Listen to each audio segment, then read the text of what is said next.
Monday. You know what that means.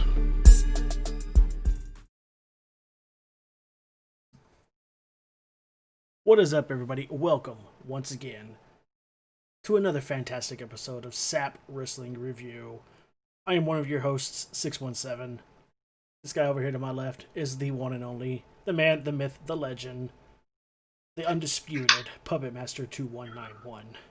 That and is we are right. coming at you today, live on Twitch, because I feel like changing things up again. And we are kicking off our New Year predictions podcast on what we would like to see happen in 2021 in the world of wrestling.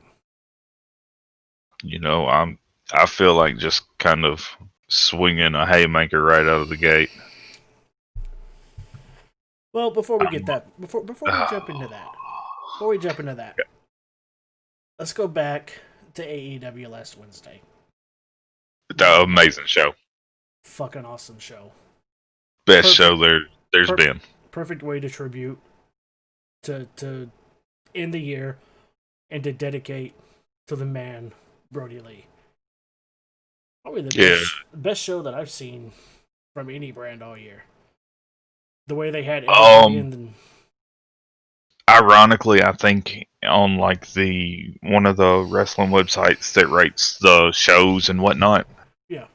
I think as of now it is the highest. Like as of Wednesday when it went off the air on that site, it was the highest rated amongst the wrestling community. And I think is it like a 9.8.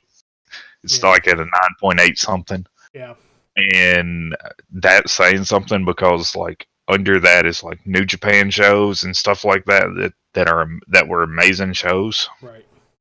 But as far as tributes go, the Celebration of Life show that they did, hands down, it was amazing. I've watched it at least, not going to lie, at least about 6 different times. It's that good. Yes. Was it a predictable card? Yes.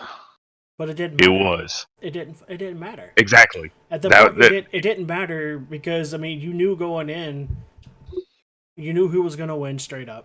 Yeah. But it didn't matter. I mean, they sold some storylines while they were doing it. They still had their matches and everything. You know, they kept up with some of the storylines that they were working on. And, you know, to point that out, it was bare minimum on the storyline aspect. Right. Which that to me was amazing. Because your wrestling show, especially for AEW, not having as many pay-per-views, yeah, they can kind of take weeks where they don't hit every storyline, and it's fine. Right. But to take a show and do a celebration of life and set the matches and announce the matches on what was supposed to be one of your big, you know, day one of your New Year's event. Right. Completely change the scheduling for that. Do that show live. And to change the schedule at last minute, like they did. Yeah. Because they changed the schedule on a Monday. Because I think we were live. Well, we were doing the podcast. Right. And I said, so 2 hours ago, Tony said that New Year's Smash is going to be pushed, and Wednesday's going to be a tribute of life. And then about an hour later, he was announcing what the card was on Twitter. But it's, in all honesty, I've cried it very few times because of wrestling. Yeah. But I'm not gonna lie, I cried. Like, there were several times where I cried during that show. And I'm assuming you're wanting to kind of talk a little bit about the show, so I'm not going to kind of, ruin that or anything. Yeah, we could take about 15-20 minutes. We can discuss it. All I'm gonna say is Eric Rowan, or yes. I'm sorry, Redbeard. Eric Redbeard. Oh my God, That sorry son of a gun. We had cameos by Eric Rowan. Mr. Redbeard showed up. We had Sting made a cameo as well towards the end of the show. Not to mention you had little Brody Jr. outside the ring nailing somebody with a kendo stick. Yeah, he whacked MJF with that kendo stick. That was so good. So, I mean, when you stopped and you looked at it, your first show on the card was the Young Bucks and Colt Cabana against Matt Hardy and Private Party. Right. Young Bucks Colt Cabana win with Colt Cabana taking the pinfall, Colt Cabana being in the Dark Order, which was the group that Brody Lee kind of put together and was leader of. Right.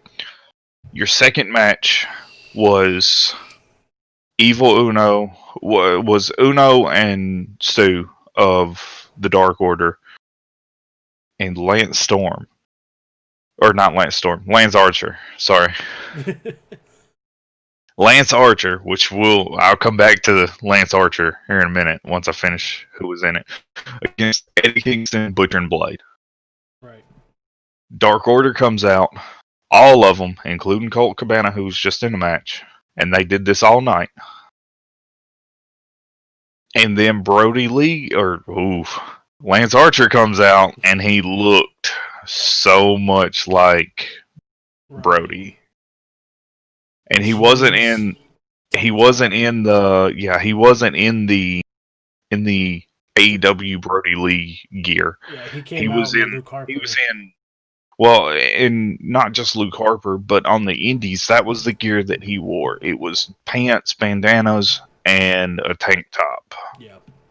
And he was Brody Lee on the indies before he became Luke Harper. But to see Lance Archer come out dressed as Brody like he did, like I had to do a double take because my mind could not grasp the concept that wasn't Brody standing there. Right. And also in that aspect to Evil Uno, right. The way that he started the match while the ref was checking Kingston, and then he just booted Kingston in the face. That was a throwback to Brody Lee and Evil Uno's first match together ever. The referee was checking Uno's knee pads, and Brody Lee just booted him. Right. Hold that thought real quick. Valectra, thank you for the tier 1 sub. Appreciate that. Welcome, man. You may proceed. Wasn't Jake the Snake out with him in this one, or did he come out in the third match? No. Jake was in with Archer. Jake was in this one. Because we got to see that short arm clothesline. Right. The little spin around short arm clothesline. The third match was I think the third match was Anna Jay. Yeah. Was Anna Jay's match. Anna Jay and Ty against Britt Baker and Penelope. Yeah. Yeah, the third match, the mid card match was the women's match. Women's, okay. And seeing again, Dark Order all comes out. Anna Jay's in the center this time, and she has the 99 on her cheek. That was the number that Brody gave her personally, and the whole reason that he gave her that number was also Wayne Gretzky's number, and he was the greatest hockey player ever, and that's exactly what he told her.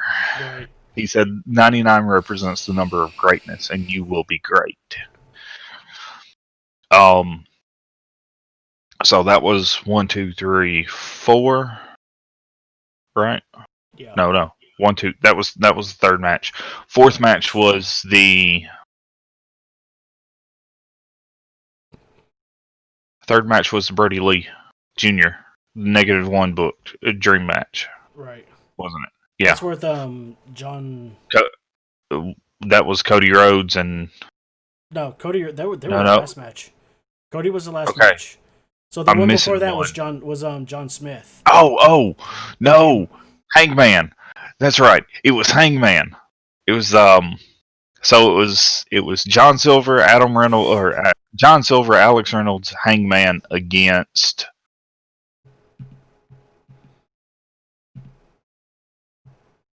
I'm drawing. Jobbers. Everybody against the Dark Order. This night was jobbers. Well, I mean, technically they weren't jobbers, but for some reason I'm drawing a blank. MJF. Yeah. Yeah, that was the MJF and Proud and Powerful match. And this is where John Smith came out wearing the attire, the Brody Silver. Lee attire that Silver. That Brody Lee got him. Yes. Prior. And so he was in like a mock-up, just a mini version of Brody Lee's gear, and instead of Brody Lee on the side, it said John Silver, and then it had the fours on the other leg. Mini Lee. To see that match was amazing, and if you've never watched AEW or it was the first time you watched AEW, you would have thought John Silver was a star. Right. In all honesty. And then you get to the end of the match, and that's when Mr. Redbeard comes out, saves the day. Yeah, Wardlow. Well, okay, so there's interactions. MJF goes out of the ring, yanks Brody Lee Jr.'s mask off his face because Brody Lee was -1. I'm just going to call him -1. Right. That's his number. -1 was in the crowd the entire night, which was amazing. That was Brody Lee's son. MJF snatches the mask off his face, and then Alan Angel, aka Five, gives kind of motions the kendo stick to where Brody can grab it. He grabs it, cracks MJF in the head with it. Hangman comes over the top rope, splashes MJF. Wardlow is in the ring. Wardlow has a back and forth, or kind of interferes. Well, that's when I'm gonna do just like JR did that, or not JR. Chris Jericho did that night. Mark out. Oh my God, it's Eric Rowan. What's Eric Rowan doing here? And you've got Excalibur every time he says Eric Rowan going Eric Redbeard. Right. But you've got, Rowan comes out and the place goes crazy. He chases Wardlow out of the arena, well, out of ringside. And then Ortiz is the one that takes the pinfall. Ortiz gets up, and you've got a Hangman. It's Hangman, Silver, Reynolds. And Reynolds and Hangman just kind of look at each other and back off. And they go out to the apron. And John Silver does the Brody Lee taunt. And then the discus clothesline and takes the 1, 2, 3. Which then proceeds. Silver immediately after the 3 is just kind of balled up in the ring. Just he's crying. It hit everyone hard, especially in the wrestling community and especially in AEW. And then you see Rowan, Redbeard, Eric, whatever you want to call him. You see the big giant come out, and he literally just pretty much picks Silver up off the mat with one arm. He's got a sign in his other arm. The sign says, "Goodbye for now, my brother. See you down the road." And they're crying, legitimately. Everyone has the emotions. You see several wrestlers with the red ringed eyes from where they've been crying. There's people crying in the ring. Anna Jay breaks down in the middle of their match, and starts crying. It was a very emotional night. Then you get into the main. Well, we're not going to say the main event because they didn't even call it the main event. Right. The last event on the card. Yeah, you get into the Brody Lee Jr. Dream match, and that was legitimately. That was Cody Rhodes, Orange Cassidy, and 10 of the Dark Order against Team Taz, which was Powerhouse Hobbs, Brian Cage, Ricky Starks. Those 6 men in that match tore the house down. Yeah. It was a very good back and forth match.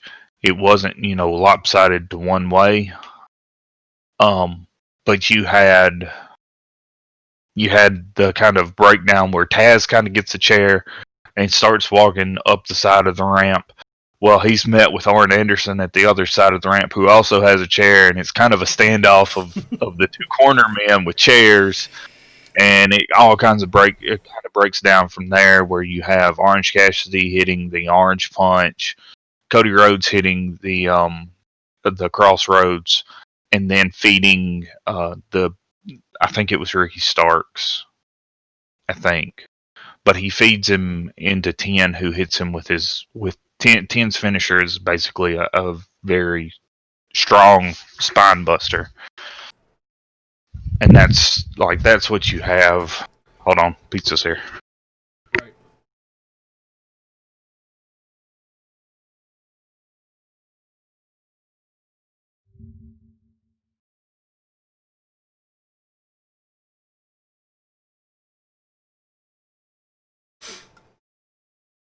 Brief intermission.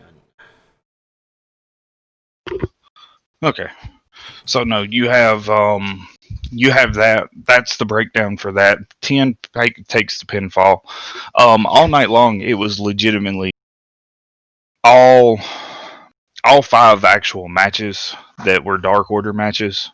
Right. The pinfalls or the submission in the third match, Anna Jay's match.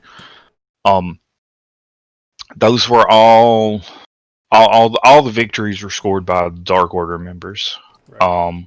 So and you kind of see when the pinfall happens, Cody motions to 10 5-0.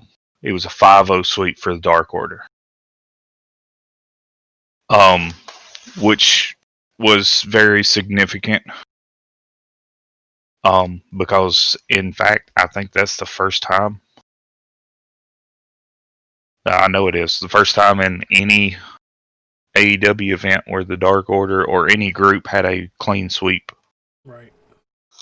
Which again, when I read the card off last Monday and we went off the air, I made the statement to you,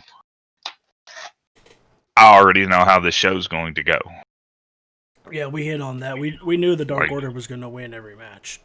Every match had a Dark Order member involved in it. Right. I mean, it's only fitting. I mean, you've got the Dark Order and everything, and Brody was part of the Dark Order. You can't have them go out there and lose a match.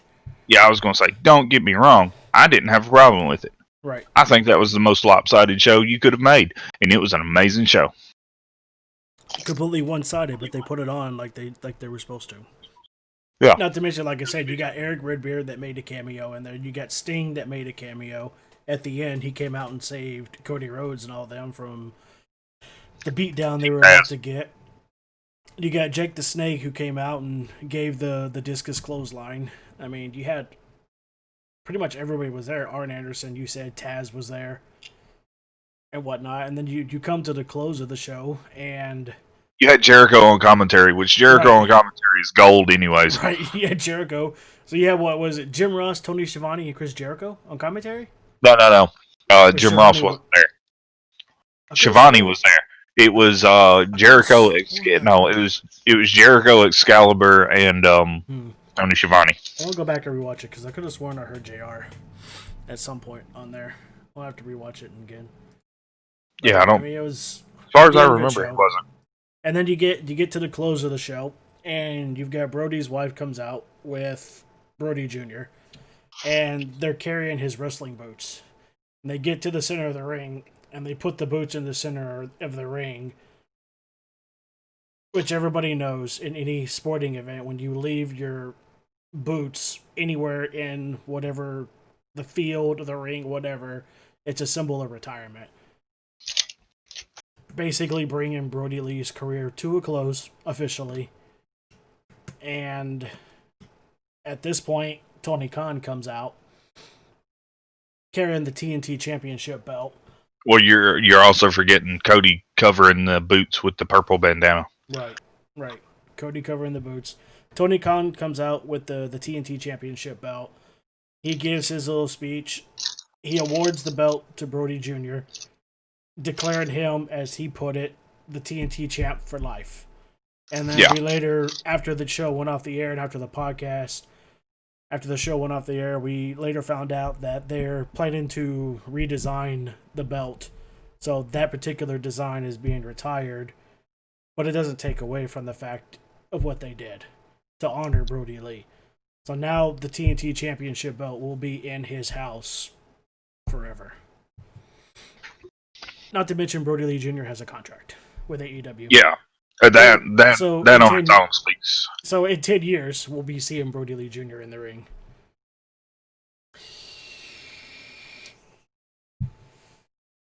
Overall, 10. I give that one a 20 out of 10. Like that one, there's no score that I can give it that will do it justice. It was a damn good show. Damn good show. In all honesty, my words for it is, for a tribute show, and me and you touched on this when we were watching it, or after it went off. There's been tribute shows that were really good. Eddie Guerrero's tribute show, amazing. Right. WCW did a tribute show when Owen died, as well as WWE. Both of them did it on Mondays. Right. The Monday following his death. Really good shows. This was a whole nother level. Like, this was legitimately a celebration of life. It started off before the first match. You had Jon Moxley giving a legitimate, this is how far me and Brody go back. Right. And it's hard to believe that you're gone, man. And in between matches, you got these different, people. Eddie Kingston, Bryce Remberg, talking about how much of a family man he was. In fact, he said if there was a Mount Rushmore of wrestling dads, Brody would be on there. For sure. But like the entire night, you had these different people. You had Chris Jericho even do one. But you had them talk not of Brody in the ring, but who Brody was as a person. Right. And how they knew them, and memorable moments or stories that came to their minds when they think of Brody. Right. And then the end of the night, and they literally called it the main event of the show, was the tribute for Brody, where his wife and his son come out, and Tien is out there with them. Tony's in the ring. Cody's in the ring. Cody says some beautiful words about Brody Lee. Right. They present the boots in the ring. They put the bandana over. They play a damn tribute package that would make just about anyone go into tears. Right. And then they come back, and Tony Khan has the TNT Championship and retires that belt design and proclaims Brody Lee and Brody Lee Jr. the TNT champs for forever. Right. There's not a company in the world that can do a better tribute show. And it doesn't matter in what situation. There's not a company in the world in professional wrestling that will ever do a better tribute show. Exactly. It's hard to top that. Okay. There is no topping it. No. What's up, Arctic? Welcome in, brother. All right, let's. What's up, Arctic? Let's switch gears real quick. Let's discuss the image that I'm about to put up. We're gonna jump over and find desktop. Where the hell is this image? Where did you save it? There it is. Well, look, I'm gonna tell you, when we get ready to start doing our predictions, I'm swinging first because I've got the haymaker right out of the gate. All right. Well, first I want to go over this image with you. Well, you're gonna have to give me a second and let me. I know. I will. We're doing good, Artie. We're doing good. First podcast of the year. Figured we touch base on the Brody Lee, aka Luke Harper tribute that AEW did last week before we get started. Yeah. All right, it's up on stream now. You'll know it. You sent it to me. The New Year's Evil. Yeah, Dexter Loomis. Oh yeah, he's a great artist. Yeah, this is pretty damn good. All right, we'll take this off and let's jump in. Okay, Throw your haymaker out there. my prediction for 2021: CM Punk returns to wrestling, and he returns to AEW. That's all I'm saying. That is my prediction. That is my major prediction for the year. I don't care what you think. This is gonna happen. Yeah, because Okay. it's pretty damn clear. WWE is not going to let him get back in the ring. Well, it's not that they won't let him get back in the ring.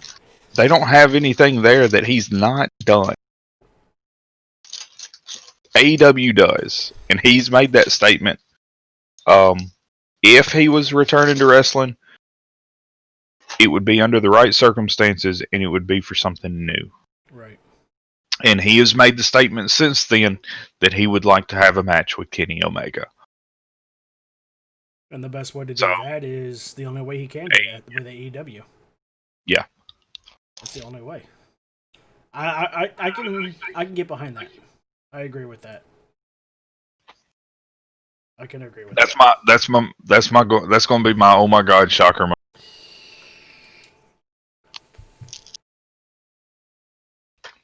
And if he doesn't return this year, my shocking moment of next year is going to be the same statement. I'm just telling you until it happens. 365 days from now, next year, January, or our first podcast, if CM Punk doesn't return, we already know Puppet's prediction straight up. Yeah. All right, let's talk NXT. Dexter Loomis, this insane motherfucker, insanely good artist. Phenomenal artist. Phenomenal. As you can see, this is some of his artwork right here on stream. This is what Dexter Loomis of NXT did for the upcoming card this Wednesday to show, I guess, his unique artwork. Just I don't know. He does stuff like that all the time. Let me blow it up. I'll cover us up, but so you can get a better look at it. But yeah, I mean, this will be the card coming up. Balor, O'Reilly, Ciampa, and I can't read the writing, dude. Tommaso Ciampa against Thatcher. Priest. And they're in the pit. Damian Priest and Cross. That's gonna be a good match. Damian Priest, he's got that Undertaker-esque vibe coming up.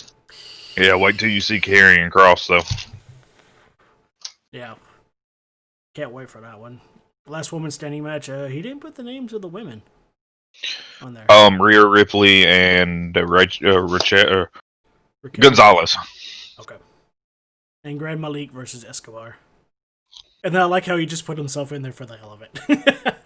Oh, he's the host. That's why. Okay. Mm-hmm. Okay. Oh, this is gonna be good. I'm expecting to see good things from Dexter Loomis coming up. I'm gonna be honest. Creepy things. But I'm gonna be honest. So that show, there's three matches on that card I really want to see. Okay. Of course, Balor O'Reilly. Exactly. They tore the house down at 31. It was a hard hitting, very real match. That it was. I want to see Thatcher against Ciampa in the pit fight ring. Yep. That's going to be great. That's going to be very heavy hitting match. Yeah. And I think the other one is Damian Priest Karrion Kross. Yeah. Because that's going to be two big men, and it is going to be intense. I don't think it's going to be a long match either. I'm gonna put that out there. I don't think it's going to be a long match. I don't think it will be. I'm looking forward to the Rhea Ripley Gonzalez match, especially after what transpired at Hell in a Cell and everything. Not Hell in a Cell. War Games. That's going to be a good match. I thought it will. It will be. Hold on, I thought women's champ, NXT women's champ. No, is Io versus fucking zombie woman. What's her name? I thought that was coming up this week. No, you're talking about Io against Toni Storm. Dude, I'm hungry. I'm sorry. No, I don't know. I might be getting my brands mixed up then. Um, no, you're talking about AEW. That's right. Okay. Yeah, I'm getting. Hikaru. You're Yeah, talking about Hikaru Shida against Abaddon.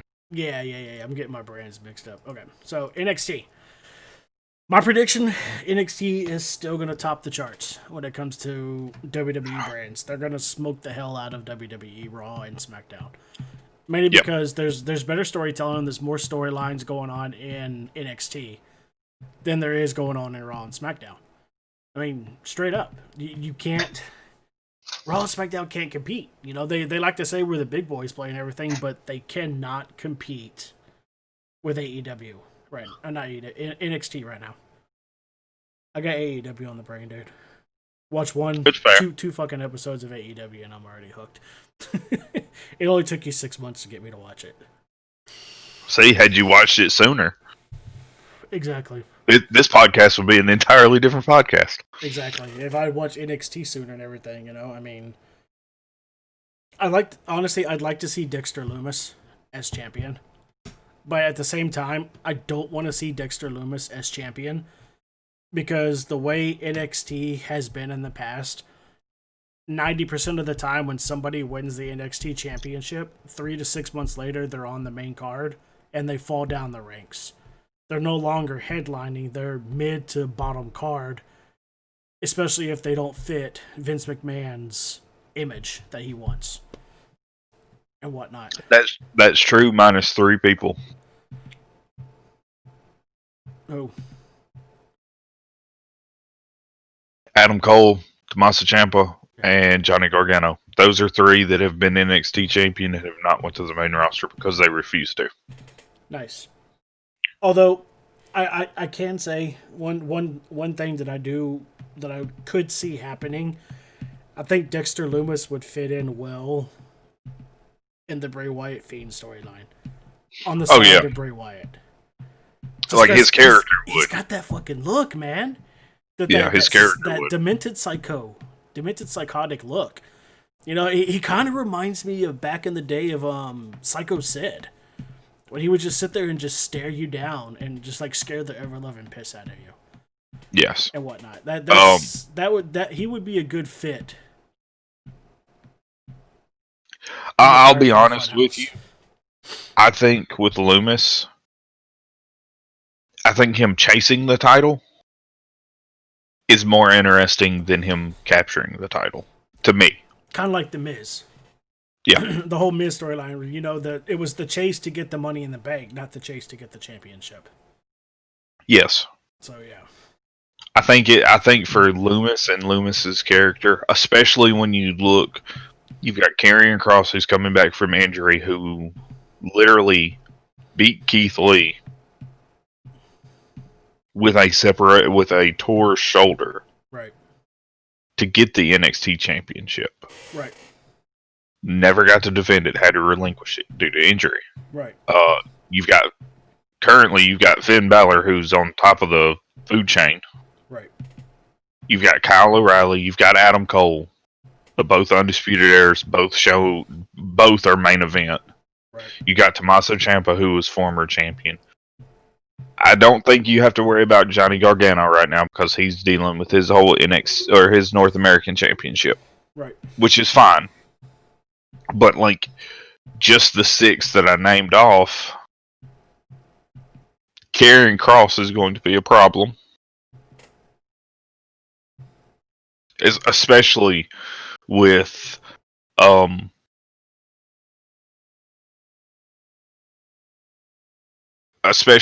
both of them being so big. Right. Big guys. But Karrion Kross also has this dark character as well. That match you couldn't tell a story that would make sense with it. Right. Adam Cole, Kyle O'Reilly, you could probably pull a decent storyline out with either one of those. Finn Balor, you could. Tommaso Ciampa, you definitely could. Right.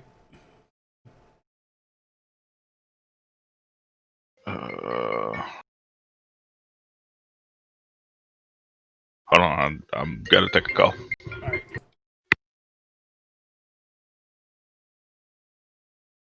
But yeah, big things coming in through NXT. I done close that image out. Gonna see some big hard hitting matches with Finn Balor defending that championship, trying to stay top dog in there. And it's all funny is like he chose to go down to NXT from the main roster on Raw because the way I see it, he has a lot of vision and a lot of experience. I mean, the guy's I believe he's in his 40s. He's been in the ring pretty much his whole life since he was like 18. Why not pass that knowledge down to the younger guys that are up and coming in that generation and help them succeed? Give them the chance to do what you've already done.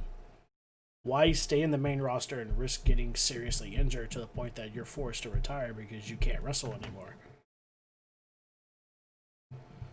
I mean, that's pretty much it. Arctic, you still in here?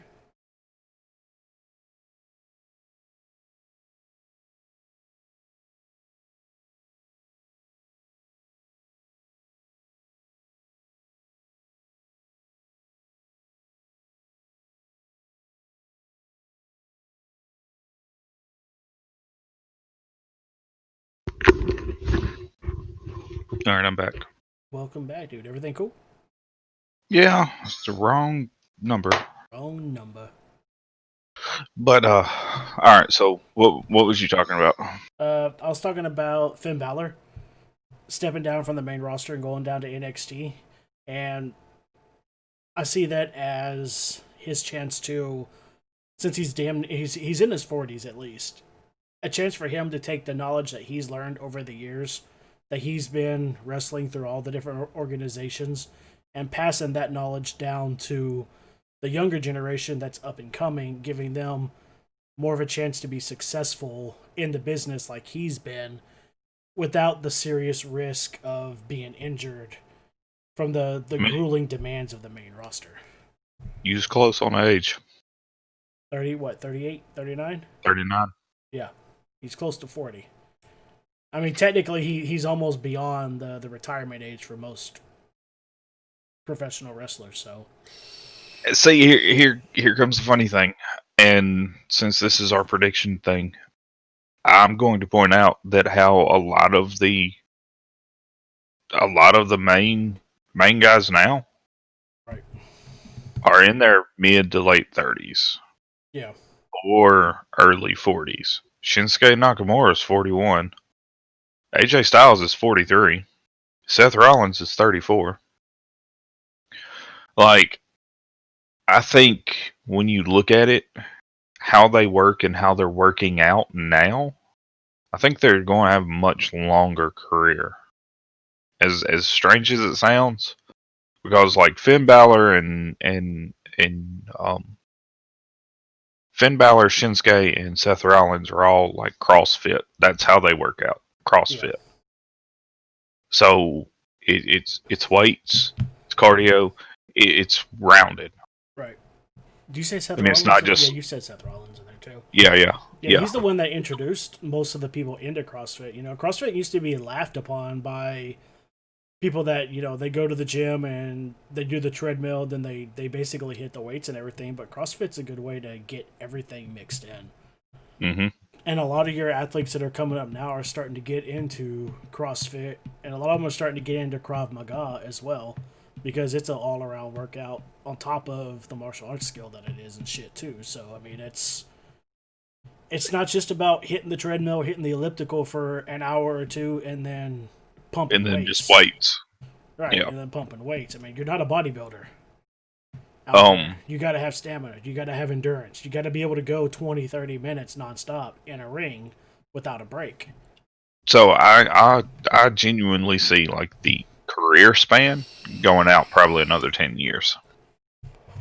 Oh yeah, it's changing too. Especially you know, now you've got the ban on performance enhancement drugs and everything, so you don't have people that are crapping out because they're taking steroids and they're taking other different types of drugs that are weakening them and enlarging their heart and causing them to keel over a lot quicker than normal. You know, The days of 35, 35-year-old people crapping out in the wrestling ring are pretty much gone now. These guys they're more fit, they're more groomed.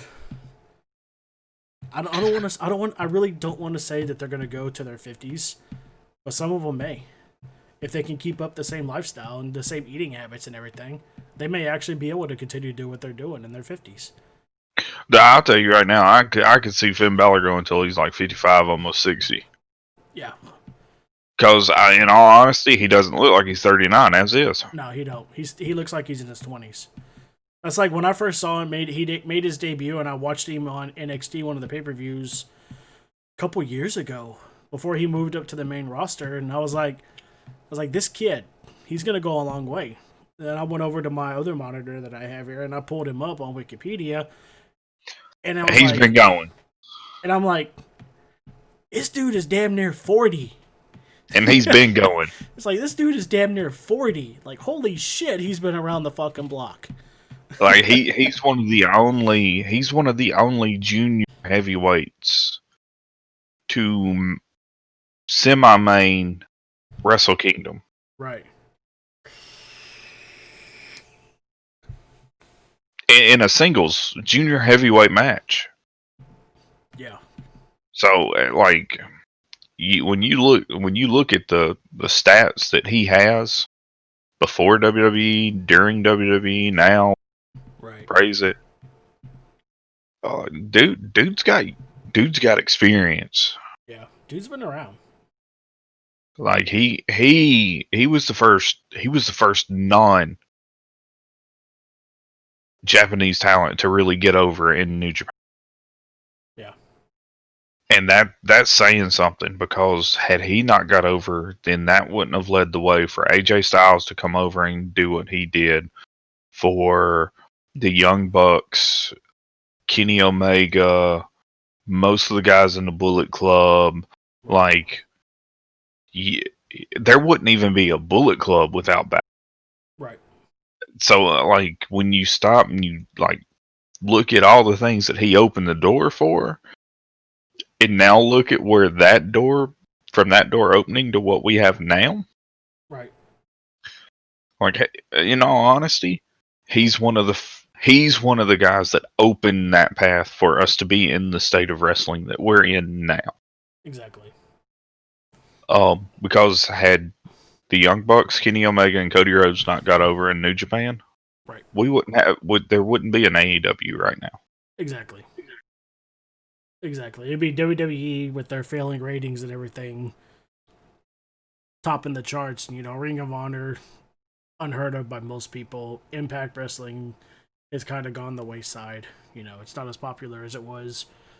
Yeah, it's getting there. It's getting back. It's getting there now thanks to AEW. But yeah, it wasn't. They've kind of gone on the wayside. They've lost a little steam, mainly because, I don't know. I saw TNA Impact Wrestling was really, really big when Vince bought WCW from Turner. Mm-hmm. And, most of the guys that were under contract with WCW didn't want to go to WWE. They didn't want to go wrestle over there. And instead, they jumped over to Impact, to TNA. And at one point, it kind of made a lot of people realize, the war is still going on, because you got TNA, which is the new WCW, because all the guys went over there, even though they're in that damn, 6-8-sided ring. At the time, so when they started, they were in a 4-sided ring. Why did they change? And then, so they were in a 4-sided ring. To be different? And then when they started getting a little bit more traction, they wanted to change things up to be an alternative. They wanted difference. So they switched to the 6-sided ring, which is commonly used in Mexico. Okay. And they were also they wanted to focus more on the younger group, the newer guys, the fast-paced, high-flying, and the Lucha Libre type, yeah. And that 6-sided ring really, really showcases that style. See, I couldn't get behind it. I couldn't get behind that. And then they came back, or then Hogan and Bischoff came in. They switched it back to the 4-sided ring. Then they went back to the 6-sided ring for a brief moment, and then they went back now where they are now on the 4-sided ring. The only thing about the 6-sided ring, Bischoff and Hogan coming back sounds reminiscent of WCW days there. Yeah. The biggest thing with that 6-sided ring is it's a lot harder, or it's trickier to keep your balance on the top turnbuckles, Right. because they're not coming in at a 90-degree angle. Right. So it's not easy for you to get your feet set right and get this. The 6-sided ring is more for springboard moves. Right. Where you're springing off the rope. Exactly. It's not very beneficial for the top turnbuckle. Yeah, like the top rope moves. It's not made for you to get up there and sit and wait for your opponent to get up, you know? Yeah. You go out to the outside of the ring, and then you wait for your opponent to get up, and then you just kind of launch yourself. You jump up to the top, and then use the momentum of you coming down to hit it, and then bounce up and go after your opponent. Correct, and that's the funny, weird, interesting thing about it, I guess you could say. I personally like a 6-sided ring because it is different. Right. But on the same hand, I do like the squared circle. We grew up. I like the 4 sides. Every major company minus AAA is a 4-sided ring. Right.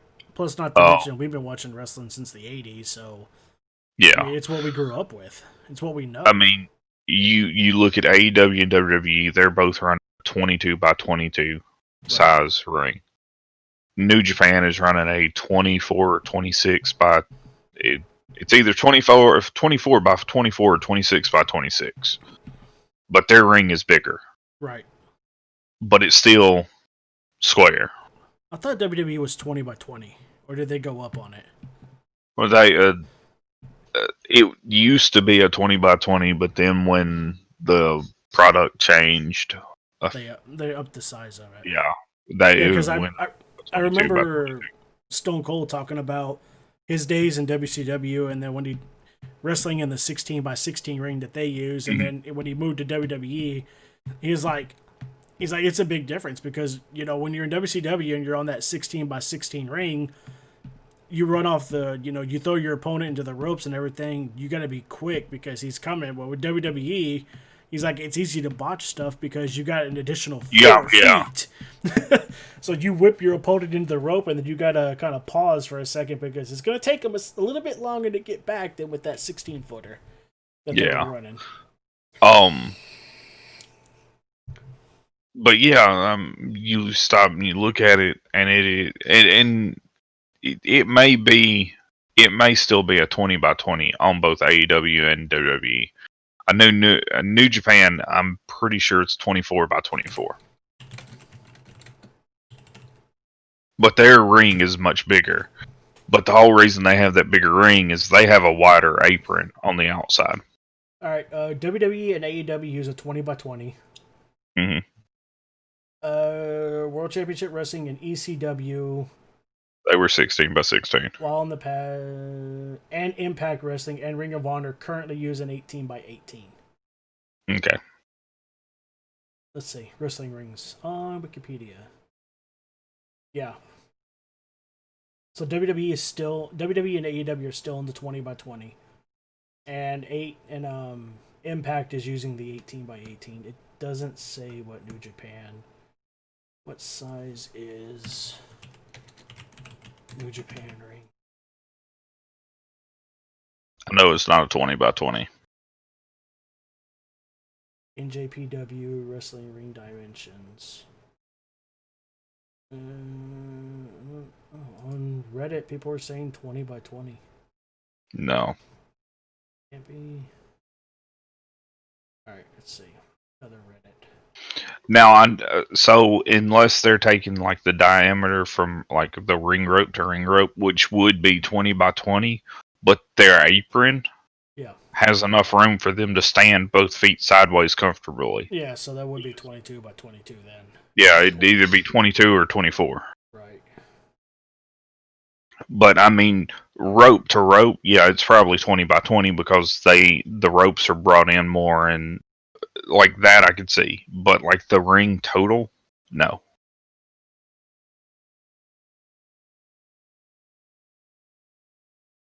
But getting back to the predictions and everything, another prediction that I have is you're going to see a whole lot more cross company promotion. It got started with AEW and Impact, and I honestly believe that it will. That's going to open the floodgates, and wouldn't be surprised if you don't see AEW and New Japan start working together finally.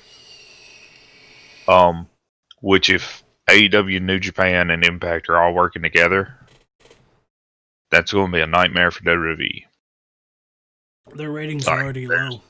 They're already low. They're going to go even lower. WWE will be really struggling at that point. Essentially, if that relationship with AEW and New Japan happens, and they sustain the relationship with Impact, you're going to see a whole nother December 16th happen. And that December 16th is when not only did AEW top the ratings on Wednesday nights between them and NXT, but they beat the ratings for Raw and SmackDown. Right. Like, when you get that, like, when you start getting New Japan talent coming over, because then you've got a continuation of a feud that never really finished, and that was the Bullet Club and the Elite. Like, the Tama Tonga and all of them, and against Young Bucks, Cody Rhodes, and all of them. Right. That was a feud that started and never really got to finish because contracts expired. Right. So, like, you're looking at several different dream match scenarios where you could get. You've got Kenny and Gallows and Anderson forming their group. You've got the Young Bucks and Cody in their group. You have the Bullet Club from New Japan. Right. All of these groups are mingled history because they were all Bullet Club. Right. When they were all in New Japan at different times. So now you've got Kenny Omega's Bullet Club. You've got Cody and the Young Bucks Elite Bullet Club. You've got the Bullet Club from New Japan. Like, when you start thinking, if this relationship happens and this continues and this is like, when you start looking and start trying to book things, right, you're on a whole nother level. Yeah. And not to mention talent that can't be used regularly on Impact, or not Impact, on AEW Dark or Dynamite. That gives them the ability to take part in some of these tours in Japan, doing like Best of the Super Junior, right, World Tag League, Junior World Tag League. Like, it gives talent more ability to be able to go, like, okay, look, we can't use Joey Janela and Sonny Kiss. They would fit in this. We'll send them over to New Japan and let them kind of get some ground there. Right. Now, could you imagine if all these brands like linked up together? Wrestle Kingdom's already 2 days. Oh yeah, Wrestle Kingdom's already 2 days. Wrestle Kingdom's already 2 days. If these groups linked up by the end of the year, Wrestle Kingdom would easily be 3 days next year. Or more. I would safely say for sure 3. Right. You could possibly. I could see a 4-day. Now, yes, if you did it to where, if they split, if New Japan, which I also will predict this, I think New Japan will split the IWGP Intercontinental and World and Heavyweight. I think they will finally get those split again to where it's two major singles. Right. But if you had New Japan's major singles this day, AEW's major singles this day, Impact's major singles this day. Or if they ended up splitting, then you'd have New Japan, AEW, Impact. Right. Yeah, you could split it to 3 to 4 days. Easy. And you could build a card that would build upon itself as each night goes. Right. Kind of like New Japan does now. Right. You could easily stretch it to a 3-4 day event. And you're looking at the possibilities if these 4 brands come together. WWE's in trouble. They're already struggling with the PG era. The people are not buying it. They're not understanding it. They're not liking it. They don't. I keep saying there's nothing there for them. They have to get out of the PG era. They have to come back, and they gotta. I'm not saying go back to Attitude Era. They're slowly working their way out of the PG era. But you gotta change something because what you're doing is not working. Well, I mean, like I said, they are slowly changing. They're slowly coming out of the PG era. Right.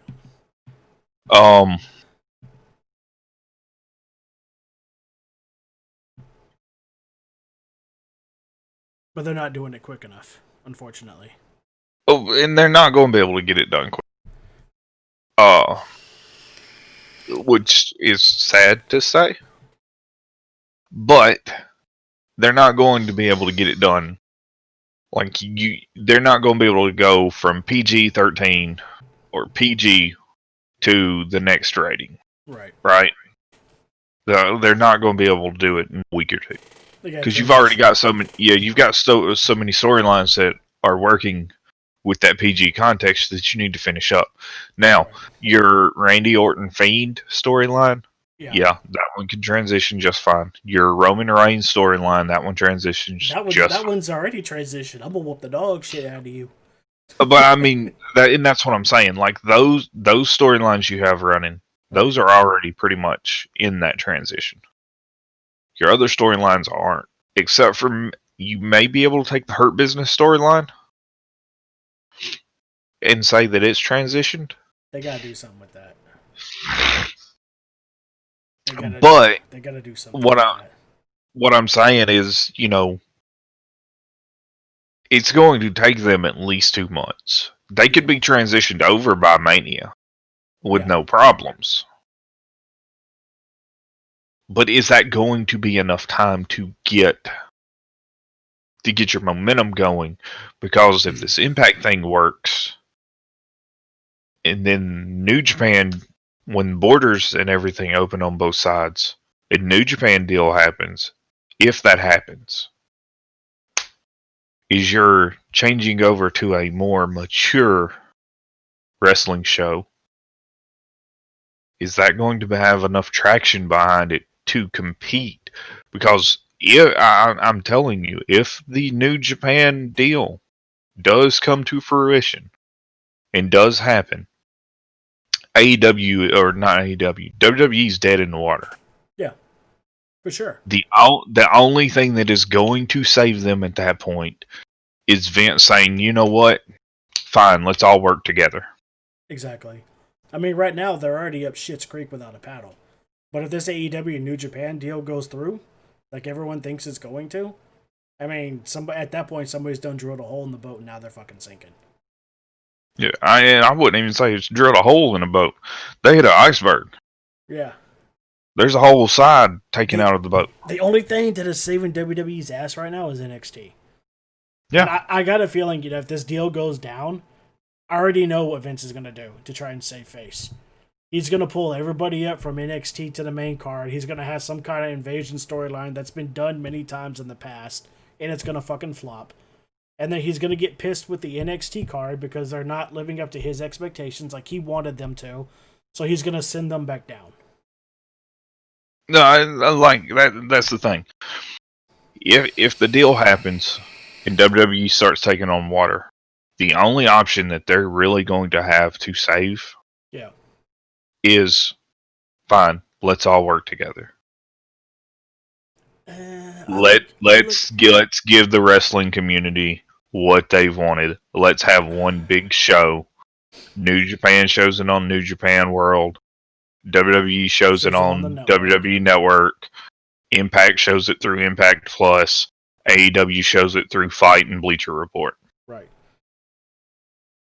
I mean, at this point, WWE, the actual WWE brand right now, Raw and SmackDown, they're taking on water, and they're trying to, instead of using a fucking bucket to get the water out, they're using a fucking spoon right now. Well, and the other thing that hurts them is the creative writers. Yeah. AEW doesn't have a creative team. Right. The creative for AEW is the wrestlers making the stories. Yeah. Who better to make this story Than the people that are doing it. than the ones that are in the ring doing it? Right. Exactly. That's what made the NWO so big, is they had creative control to do what they wanted. Limited control, but they still had the ability to do the storyline the way they wanted to. That's what made the NWO so big. Like, okay, for example, and I will say this: do you know what will make the Fiend Randy Orton story better? What? Let Randy Orton and the Fiend make the story. Give those two, and Alexa's input as well. Give them, hey, this is mainly these are the high points that we need you to hit. Along the way, y'all have fun. Exactly. Give them a list. Say, this is what we would like. Have fun. This is what we need you to hit, and these are the stones. These are where these are going to take place. And I honestly think that's what they did with Roman Reigns and the Usos. With the whole family bloodline storyline. I think they gave them control. I know as far as Uso Reigns, when they were having their matches with each other. Yeah. I know for a fact that is what happened. Yeah. Because they both have said it. Exactly. The reason that worked out so well is because we told them, look, if we're going to do this, we don't need someone to write it for us. You just let us go out here and do us. I mean, this is our bloodline. This is our family. This is what we know. Yeah. We've lived it. We've seen this happen. Yeah. You know. Like you can't write a Samoan storyline without involving without exactly. Like, there's nothing that any of your writers can write that's going to make this make sense. Without every living give us the high notes. Without every living member, because you know The Rock's got some say in what they're doing too, because he's part of that family line. So, you know, every member. I wouldn't be surprised if they have a Zoom call once a week to discuss what they're going to do, how they're going to proceed with the storyline, how they're going to take it to the next level, what they need to do with this. Now, speaking of the family, let's talk on that real quick. Roman Reigns, Jey Uso. Jimmy's still out. Injured. Is he injured? I could have sworn I saw him on one of the shows the other day. No. So where do we go with this storyline? This storyline, I have a feeling, is going to have a lot to do with the situation that we're in with dealing with COVID. Because I feel the way we want it to go, what we would like to see, isn't going to happen unless they have fans in the stadium. And not just half capacity, you know what? Full capacity. Here's what I'm going to say. Vince needs to take notes from New Japan. Right. Technically this morning, guys, at like 1 a.m., Wrestle Kingdom Day 1 happened. For us, it was 1 a.m. our time. Right. Every year, Wrestle Kingdom is in the Tokyo Dome. Biggest stadium you can get in Japan. Right. And it is always sold out. Never fails, it's always sold out. Standing room only as well. There was a thing saying that they canceled Wrestle Kingdom because they weren't going to be able to run Tokyo Dome. Problem with that is New Japan and Wrestle Kingdom is going. Right. And it is in the Tokyo Dome. And there are fans. And it is sold out following the CDC guidelines. Capacity guidelines, whatever it may be, But 57. the arena is sold out. Yeah. There's fans. Still classified as a sold out show. Yeah, there's fans on the floor. There's fans in the bleachers. Right. And it does not look bad at all. Right. Like, it looks amazing. It's still loud. And it's better than piping in 2K19 crowd. God. I don't know if I could sit through a WrestleMania with 2K19 crowd noise. But, okay, for instance, Celebration of Life tribute show. Right. That was a live audience. Yeah. Not only was it a live audience, it had already been a planned live audience, but due to the circumstances that it was a celebration of life, they opened up more seats. Right. To have more people in and still followed the guidelines. Right. Exactly. And it was a lot louder for two reasons. One, there was more people. Right. There was more people. Two, Tony Khan had the crowd mic'd, and it was a very hot mic. But he wanted that crowd to be a very, very key part of that show. Because that's the reason they opened up more seats. So more fans could be in there to celebrate the life of Brody Lee. Exactly. Before the show started, he went out and he said, listen, I'm going to have y'all very, very... Y'all are going to be mic'd very hot. Right. Please don't say anything that is going to have to be beeped on live TV. So if we can, let's not drop any F-bombs. Right. Other than that, please enjoy the show and have fun.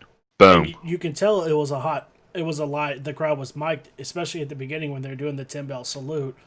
And the one guy yelled out, "We love you, Brody," at bell 9. Yeah. Yeah. It's like, you miscounted, bro. Well, no. Soon.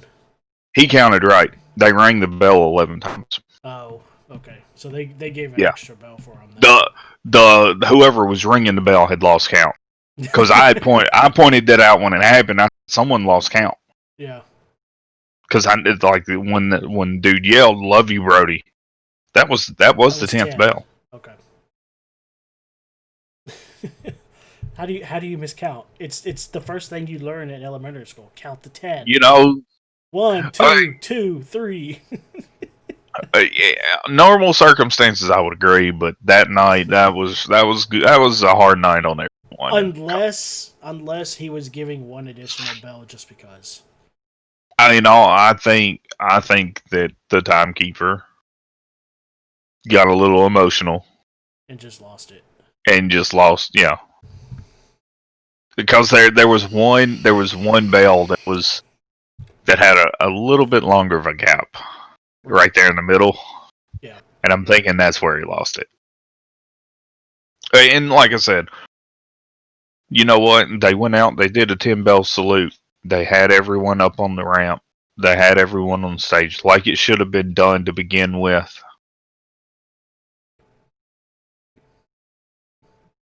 If the bellkeeper lost count because he got emotional or whatever, more power to him. Right. Exactly. I got nothing bad to say about that. Fan, yeah, maybe he rang it one more. Fan, yeah, as soon as the bell got dinged. All right, cool. Hey, you know what? I respect that. Give him the full 10 bells with no one interfering in it. I'm cool with that. Yeah. Like there's several circumstances there that could have happened. Right. But it goes back to, you want your biggest show to happen. Right. And you want it to happen with fans. You've got one of two options. You either follow the guidelines and do it at capacity with guidelines followed. You sell out at the allowed guidelines. Or you push that show to middle of like August, September. Right. You got a choice. Exactly. Do you follow your guidelines and do your pay-per-views the way that you've been doing them, Right. or do you change your pay-per-views around so you can do WrestleMania in a stadium? The way that you want WrestleMania to be done. Right. Like you got a choice. I mean, you got to make a choice. You're not going to see Roman Reigns versus The Rock in what I'm watching right here with piped-in crowd noise and the entire stadium surrounded by teleprompters and people on the Zoom call. The Rock's not going to go for that. You're not going to see The Rock and Roman Reigns in a Thunderdome environment. Right. Exactly. Where's Mania supposed to be this year? California, isn't it? It was supposed to be in California. I do believe, because I think the theme was Hollywood. WrestleMania 2021. 37 scheduled to take place in March. No, that's not the right one. Yeah, it is. That's not right. Well, it's not going to be in California right now. As of right now, they have it scheduled to take place at the Raymond James Stadium in Tampa. No, that was 36. I'm looking at WrestleMania 37 right now on Wikipedia. I don't listen to Wikipedia. 36 took place in Tampa. Well, it was supposed to be Tampa because they had the Buccaneer. Yeah. Okay, so the theme is Hollywood. It's WrestleMania 37 Hollywood, and it is scheduled. It is supposed to be March 28th at Raymond James. That is correct. In Tampa, because they didn't get they didn't hold 36 at Tampa. Okay, so they're basically. Hey, all I'm gonna say is I'm cool with them doing Raymond James Stadium, because maybe I get to see Kevin Owens jump off that pirate ship finally. And it's an open. It's an open stadium too. Yeah, it's an open air. It's an open air stadium, so you could literally have people down on the field following CDC protocol of social distancing, and still have people in the event. Yeah. Not to mention, you could put them in the stands as well, following the same guidelines. Must wear a mask. If you're with friends and family or whatnot that you trust, then you can sit with them. But other than that, leave space between you and the person next to you. Follow the guidelines, have the show. Then you can have the card that you want, and you can actually get back to somewhat normalcy and save your damn ratings, because nobody wants to watch this shit. That's why your ratings are down. The only reason I have it up is because I'm keeping tabs on what's going on, because I want to see what they do. Because right now, Randy Orton's going batshit crazy in the back, looking for. I guess he's looking for Bliss or the Fiend or whatever. But he's going crazy, running through the back area. He is more than likely looking for Bliss. Probably. I mean, right now the match is going on is Charlotte Flair and Asuka versus Peyton Royce and drawing a blank on her name. Her signature move is the woman's right.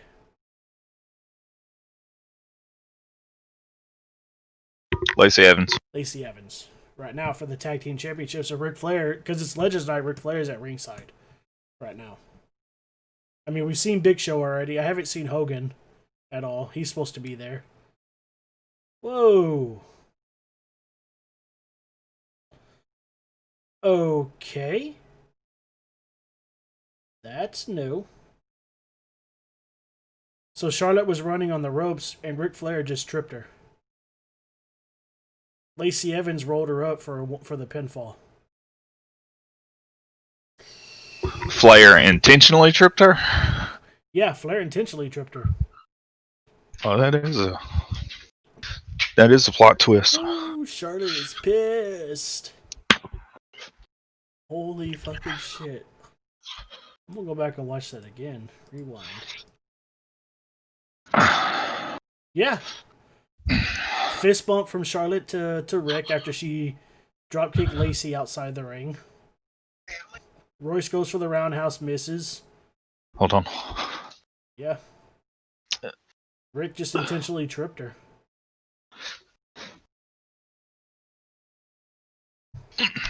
That's going to be interesting. Give me 1 second. Yep.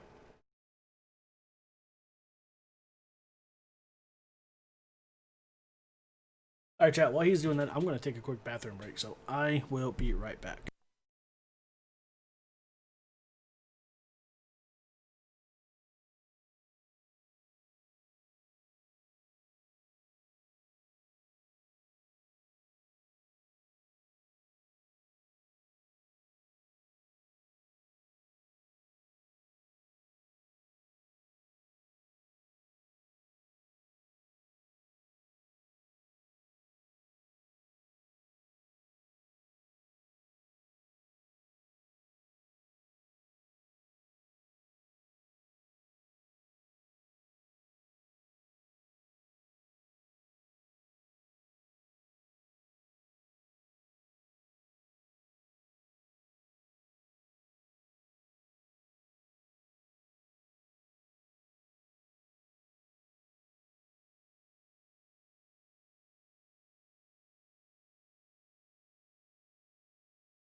Alright, we're back. So yeah, I mean, there's no reason. The CDC says guidelines in place for a reason. And I don't know. I don't know why WWE is not following it. For some reason, they just rather have teleprompters around the entire stadium instead of having live people in a crowd in the audience in order to have an actual realistic noise as opposed to the piped in shit that you're hearing on all the shows right now. It doesn't make sense to me. Does not make one lick of sense. I don't get it. Let's see what's going on Raw right now. Charlotte is now confronting her Faja.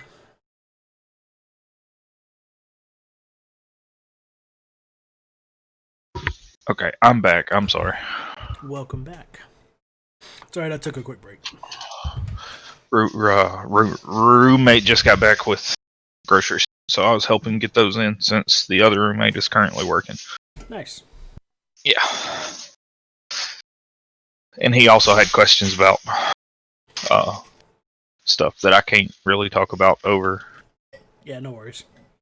Due to his job, NDA, and whatnot. Charlotte is pissed. I can imagine.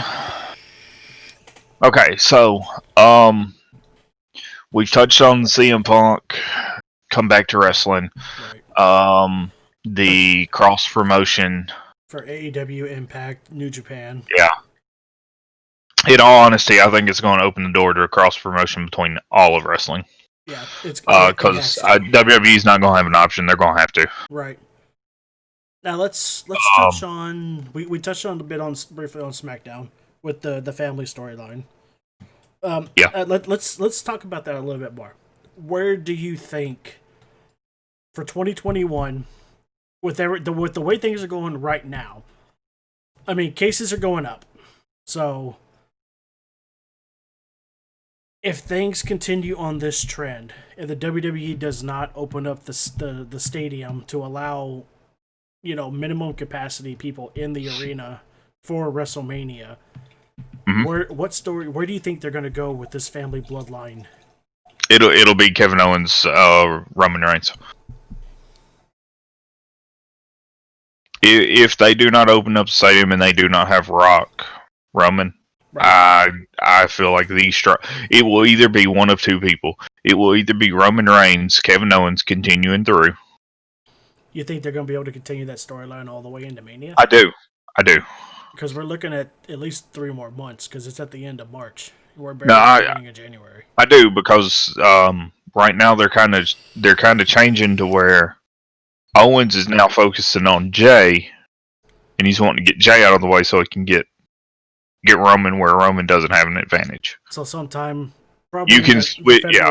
February pay-per-view, you think Jay will be out of commission. I But think see, either Jay. here's I how I think think that's gonna happen. so. Well, what? Hold on. Here's the thing. It's going to be one of two people, and the deal with this is the one of two people. They're going to be working together in some form or fashion. Right. It's either going to be Roman Reigns, Kevin Owens, or it's going to be Roman Reigns, Daniel Bryan. Right. But either way, whichever one isn't with Reigns is going to be occupied with Uso. Right. That's why I'm thinking that it will be Kevin Owens at Mania, because they just shifted January to where Owens is focusing on Jay. Uso. Right. And Daniel Bryan had that statement about he would beat Roman Reigns. So I think January, February, you're going to have Bryan, Roman, while Kevin handles Jay. And then come Mania, it's going to flip back, and Bryan is going to finish out Jay, and Owens will finish out Roman. Now, see here's how I see that storyline going. I think in February, Owens is going to take out Jay. And they're going to build up to being Roman versus Kevin without Jey Uso to help out, right? Mania is going to hit. It's going to be Roman versus Kevin. They're going to have the match, except by that time, Jimmy's going to be healed. So then Kevin's going to have to deal with the other Uso that he didn't take into consideration. Yeah, no. I'm not ruling that one out, because it will either be Rumble, February's pay-per-view, or Mania. One of those three, Jimmy returns. Right. So it's going to be one of those three. Which one, I don't know. It very well could be Rumble if Owens and Uso have a singles match. Right. But I can tell you now, Fiend is back in Rumble. Fiend will be back at the Rumble. There will be a match with Orton and Fiend at Rumble. I'm hoping not. I'm hoping they take I'm- extra I'm- time to build the character. I'm telling you that it will be. I don't know. I mean, that's your prediction. My predictions, I don't think we'll see the Fiend until Mania. I think they're going to continue to build. I think that they're going to wait until. There's a reason why I say that you're going to have Fiend at Rumble. Why is that? Fiend and McIntyre is going to be Mania. Maybe. See, I don't see it that way. I see that they're going to keep the Fiend and Bray Wyatt off of TV, and they're going to build the storyline like Roman Reigns is finally going to start to accept that he put an end to this madness, that he stopped the Fiend once and for all when he burned him at the pay-per-view, and he's going to move on. He's going to start another feud with somebody else, and then that's when they bring the Fiend back, when Roman Reigns has finally let his guard down, because right now his guard is up. He doesn't know. You know, you've got Bliss out there hinting that he's still around. He's just hiding in the shadows. He's in his happy place right now, recuperating. So you've got Orton out there looking for him, trying to figure out where exactly he is. I think they're going to wait until they're going to progress the storyline to where they finally make Orton let his guard down. Like, okay, well, I finally got rid of the Fiend. He's not coming back. So he starts a feud with somebody else, and then boom, Fiend is back. Lights will slowly fade and everything, and then you'll see the Fiend just standing either in the crowd or standing at the ring again. And then we'll start that back up again. I think that's going to happen sometime February, March, around Mania. And everything.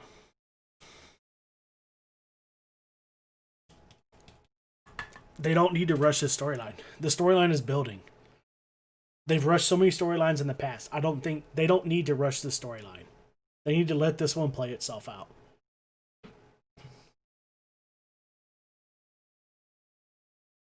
That's my thoughts on it.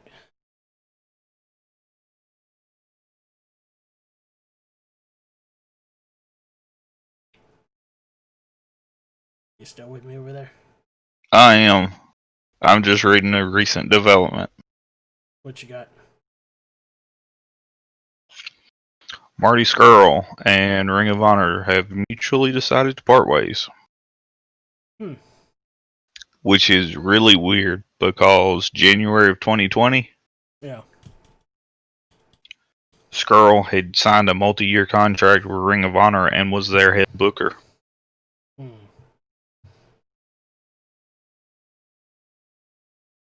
Weird. I wonder where he's going. Now, if that's the truth and that's the case, he'll end up in AEW. That seems to be where he's going. Now he'll be back with Cody and the Bucks. Up next on Raw, Bobby Lashley versus Riddle. So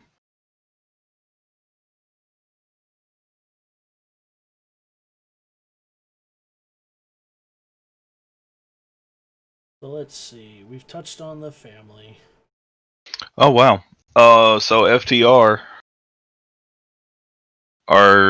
they're going to change the name of their finishing move. What are they changing it to? Big Rig. So it was the Shattered Machine. Right. In WWE. They got to AEW, they call it the Goodnight Express. And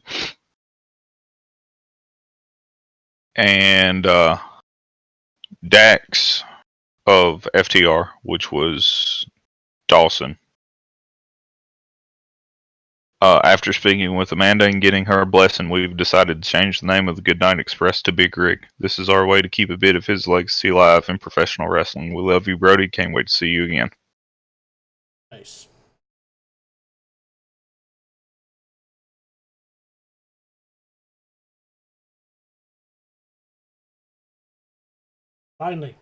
Finally, a match that I actually want to watch. Bobby Lashley versus Riddle. Somebody that could actually compete. Oh, Lashley and Riddle. Yeah. It looks like it's for the U.S. Championship too.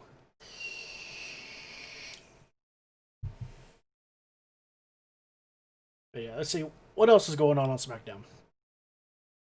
That's pretty much it. The family. Mm-hmm. But then you got Big E, who's kind of dominating right now too in solo singles. So not much there. Let's move over to Raw now. I'll let you take this one. Raw? Yeah. I mean, the major things you got going on there is you've got the Hurt Business, which I wholeheartedly agree they need to do something with because I actually like this stable. Right. It makes sense. It's something people can relate to. Right. And all three members have gold right now. They got the tag team championships that they won off the New Day, and Lashley's got the United States Championship.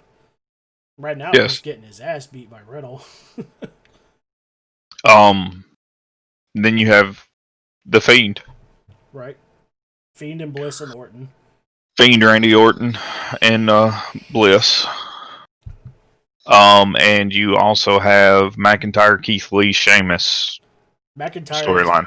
McIntyre is actually defending the heavyweight championship. I know he's defending against Lee tonight. So that's one of the reasons why I have Raw up, because we plan on taking the podcast for 3 hours, which is the duration that Raw is on. So I'm kind of watching it in silence right now, just listening, or just watching and seeing what's going on. As far as that goes, like I said, they're going to end up bringing the Fiend to Rumble. They're going to, I think they're finally going to button up the whole Fiend Randy Orton storyline. So Fiend can move on to something else then.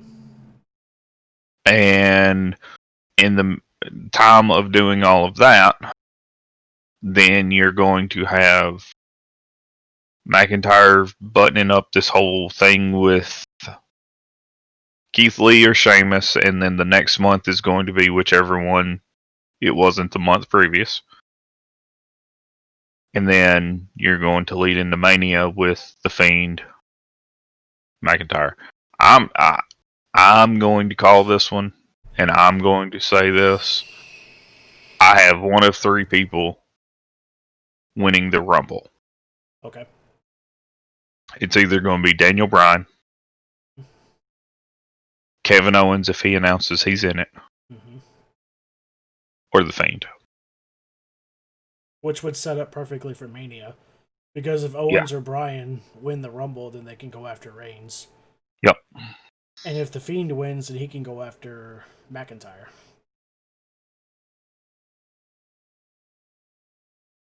Those are good picks. Those are good picks. It'll be one of those three. So who do you think? Now, if I had to pick, if I had to pick wholeheartedly one of those three, strong indication is going to say I'm going to pick Daniel Bryan. Yeah. Because, like I said, it's either going to be Daniel Bryan or Kevin Owens. I don't think Owens and Reigns will go to Mania. I think it'll die out. They'll lose traction with the fans and everything. I think Daniel Bryan would be a solid pick for Mania against Reigns if they can't do The Rock. I think that would be a solid pick. It could. You got to keep stories fresh. And the problem that WWE had is they've had feuds, too many feuds. Now wait a minute. Here's the thing, and here's why I'm saying Owens and Reigns could make it to Mania. If they take the focus off of Owens and Reigns and they put Owens onto somebody else. Yeah, if they turn it to where Owens focuses on Uso for a month or two, and then gets him out of the picture and focuses back on Reigns. Right. That story, and that's the thing. When you're dealing with a Roman storyline now, you have to factor in Paul Heyman and Jey Uso. Right. So you're not just feuding with one person. Right. And soon to be Jimmy once he gets off of the disabled list. So it's going to be interesting. And I'll be honest with you, I would not be surprised if we don't see a tag team match between Jimmy and Roman versus Owens and Bryan sometime down the line.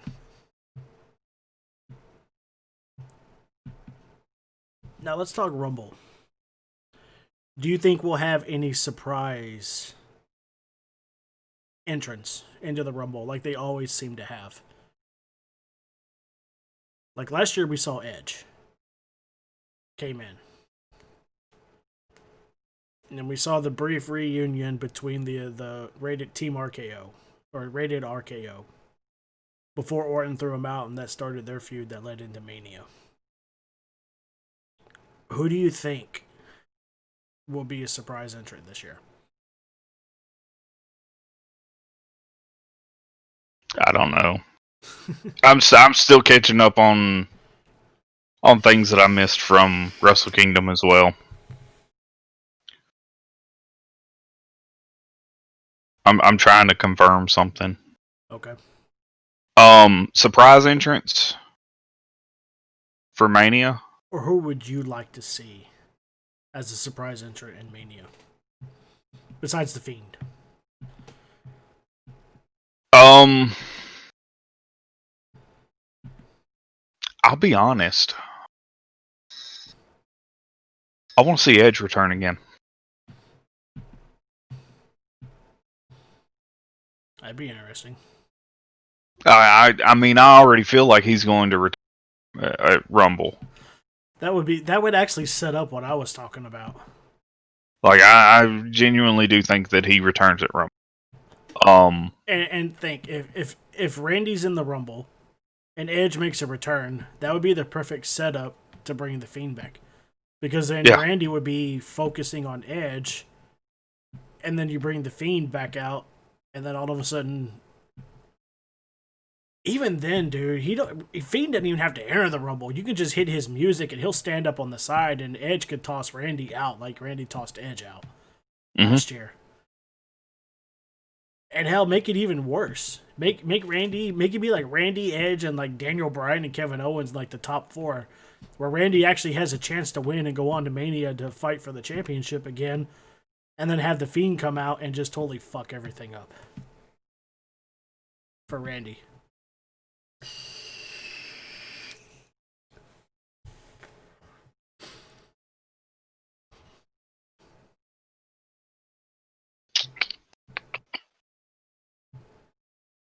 You know what? I really think the whole New Japan AEW thing's going to happen. Oh, I'm pretty sure it will. Once borders open up and everything.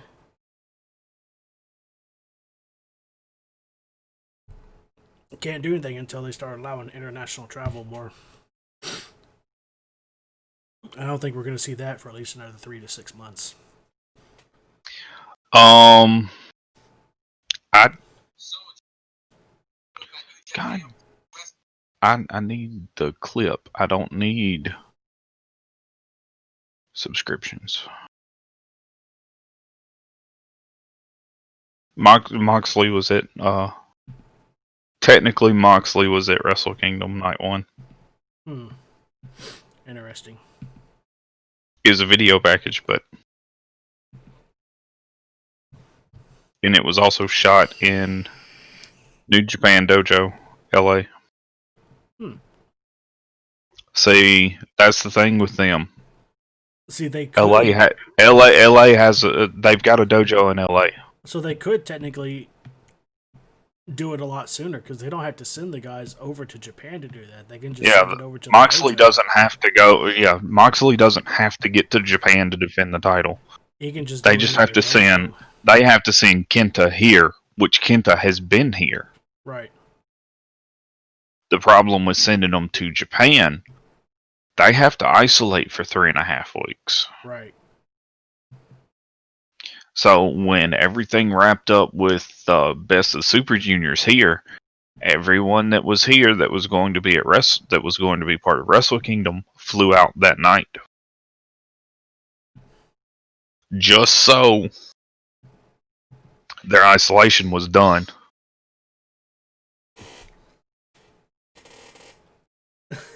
Hold on a second. Holy shit.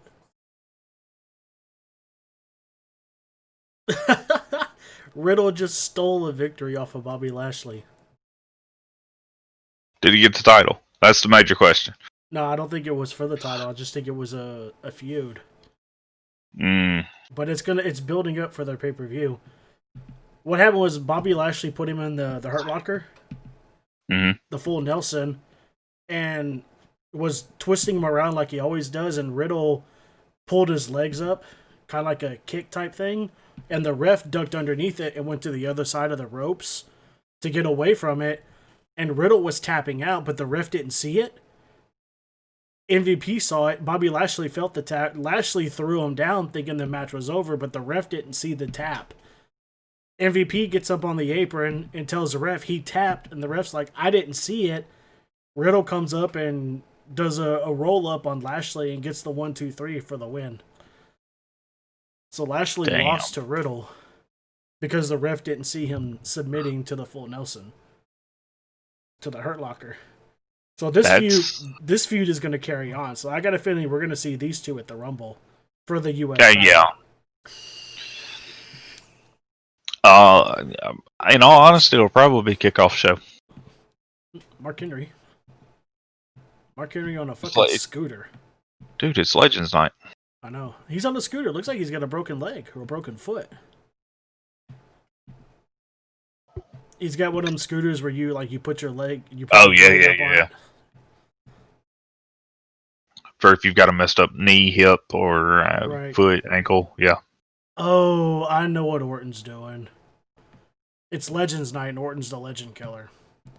So he did tease on. He's going to all the Legends. He did fucking tease on Twitter about that. Yeah, he's already confronted Big Show. Now he's confronting Mark Henry.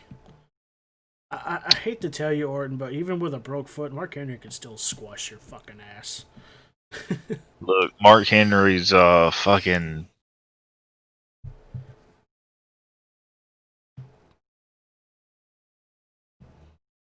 Are you serious? What?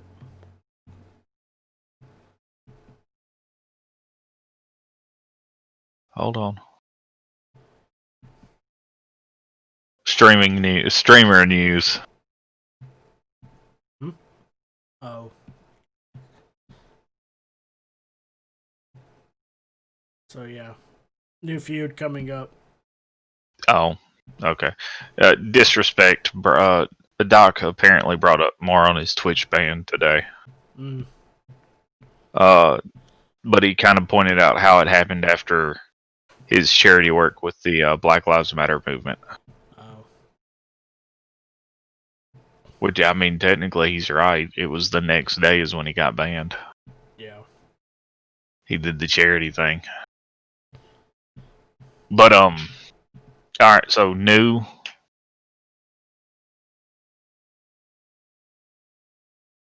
No. I heard new rivalry. Yeah, Lashley and Riddle.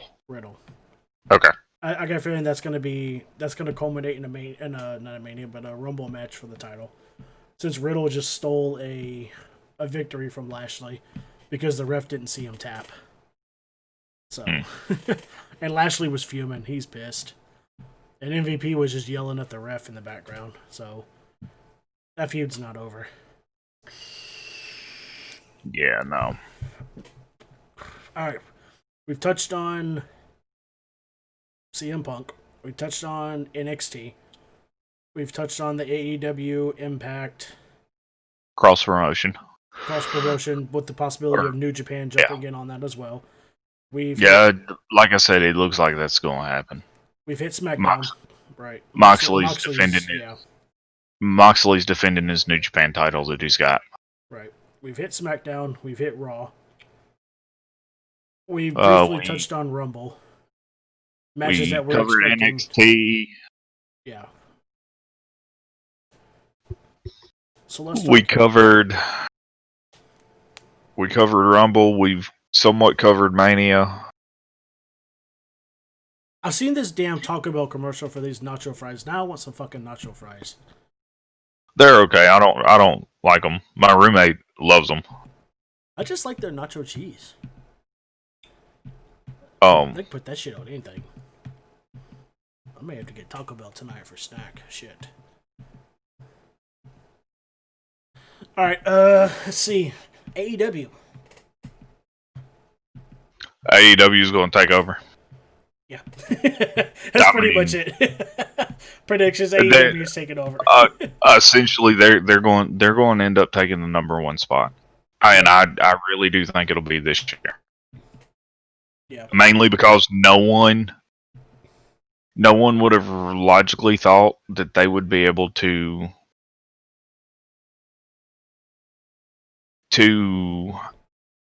out ratings. Yeah. Raw or SmackDown within the first year. Yeah. And they have almost every damn. And no. The only one that they did was 100% was where they topped all 3 WWE shows was December 16th. Yeah.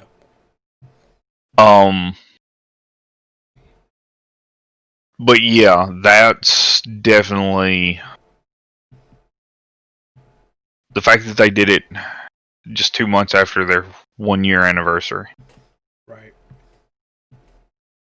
I mean, they had not to mention, they went on air October of 19.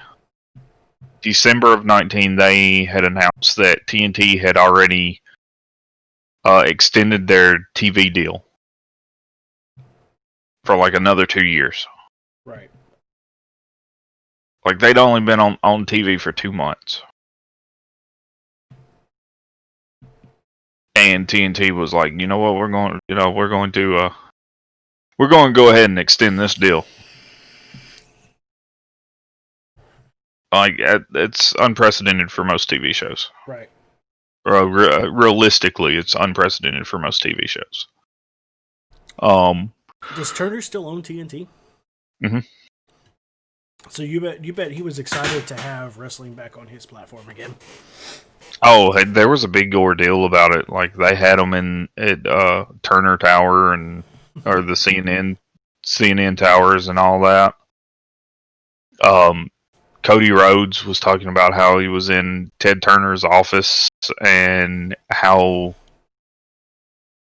unique it was to be in there because he knew that his father had been in there at one point in time. Right. And then there was people that were still working there and working in the towers and everything, talking about how they got to meet Dusty, his father, and how everyone in everyone in the building was so excited that they were going to have wrestling back on TNT, and everything just felt so right. And it's crazy. Right. I mean, it's crazy to hear, but alright, it's true at the same time. Right.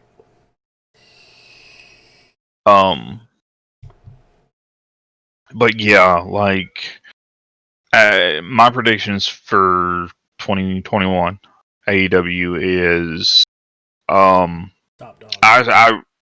They're yeah, for one, they're going to be the top wrestling company by the end of 2021. Yeah. Two, I honestly think there will be a title change this year, which is crazy to say considering it's Kenny that's got the title. Right. But there will be a title change, and I think the most protected move in professional wrestling will finally be kicked out of. Which is? Kenny Omega's finisher. No one. There's one person that's kicked out of it the entire time he's been using it, and I think that AEW will have someone kick out of it. I think that it will be Hangman Page because I think they're going to finish up that storyline with Kenny and Hangman, and it will be Hangman beating Kenny for the AEW Championship, and that will be where both the title changes and the most protected move in wrestling gets kicked out of. All in one go. Yeah. There's also another move that's very rarely kicked out of. The RKO. Randy has it. Randy actually has it in the stipulation in his contract. I actually read that. As of last year, it was in his contract that nobody is to kick out of the RKO when he hits it on him. It happens. Yeah, but they have. It happens, but it's very rare. Randy has to agree to it beforehand. Wyatt kicked out of it. Yeah. Yeah. So did McIntyre. It has to be agreed to, and it has to be like a big feud. If he's having a match on Raw or whatnot and he hits the RKO, they're not going to kick out of it. No, the match with Bray Wyatt that was on Raw, he kicked out of the RKO. Special circumstance, I guess. I mean, I don't doubt that it's not in his contract because that just screams Randy Orton all day long. And that's not saying anything negative about Randy. Hell, if it was me, I would want that stip in my contract too. Right.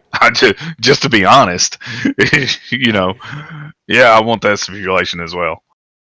Seat yourself to look bigger than you are. Yeah. You know, that's just like for him. He was fucking smart, and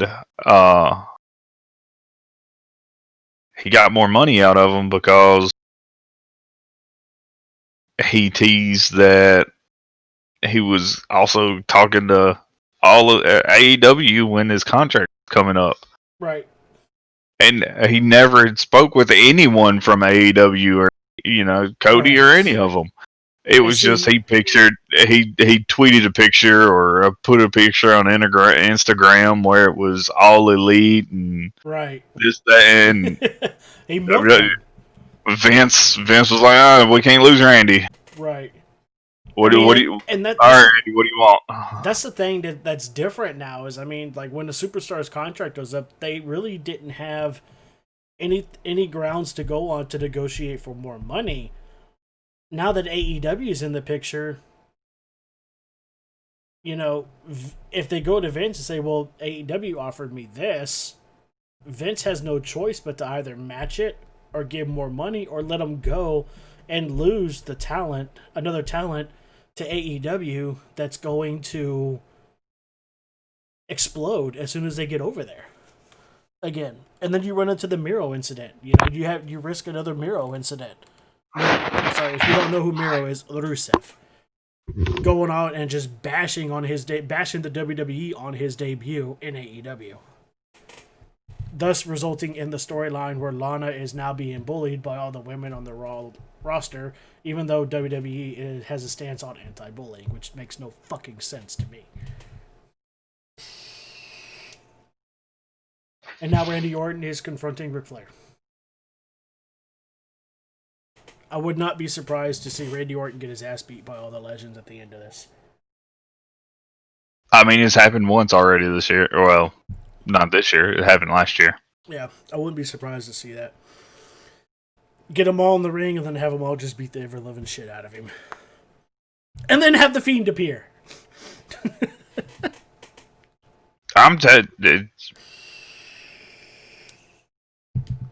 I really do think that it happens.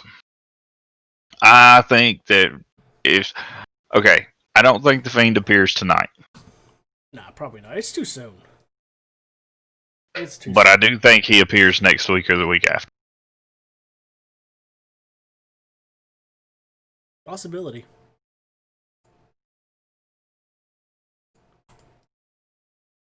It surprises me that reactors are still just now realizing that Corpse does music. Wow. Like this one reactor that I follow, legitimately, the name of his video. What? Corpse husband does music? Lord. But no, legitimately, they've got Moxley in a multi-year contract. Miro. Now I will say this: I believe that this year, Miro. This year is where you really see Miro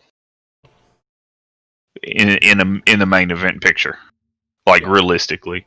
And the reason I say that, I know why they didn't start. And a lot of people were bashing. Well, he comes out and he's not in matches. He's not in this. He's not in that. It's WWE 2.0. Right. So realistically, I mean, you gotta have a build-up. You can't just throw the guy out there. Well, not just that. They do rankings. Right. Like win losses matter in AEW. Right. You can't bring him in middle, late, last quarter of the year. Right. And realistically, rankings wise, get him to where he's even in the top 5. Right.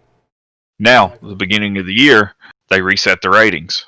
So I'm going to say safely at the end of the New Year's Smash that they're doing, the 2 weeks, the end of that, the next week the rankings reset. If that's the case, then now you will see Miro singles matches, and he will be winning. He will be in the rank. Well, by the end of the year, I can see Miro with that AEW championship. Yeah, I want to see Miro with gold. I want to see him accomplish what he I want to see him accomplish what he wasn't allowed to accomplish in the WWE. And he will. Only allowed him to take the U.S. title and then feud with John Cena, and then after that feud ended, he kind of fell to the bottom of the ranks and shit. Yeah, and you will see him with gold, and you will see him more. He will be much better used.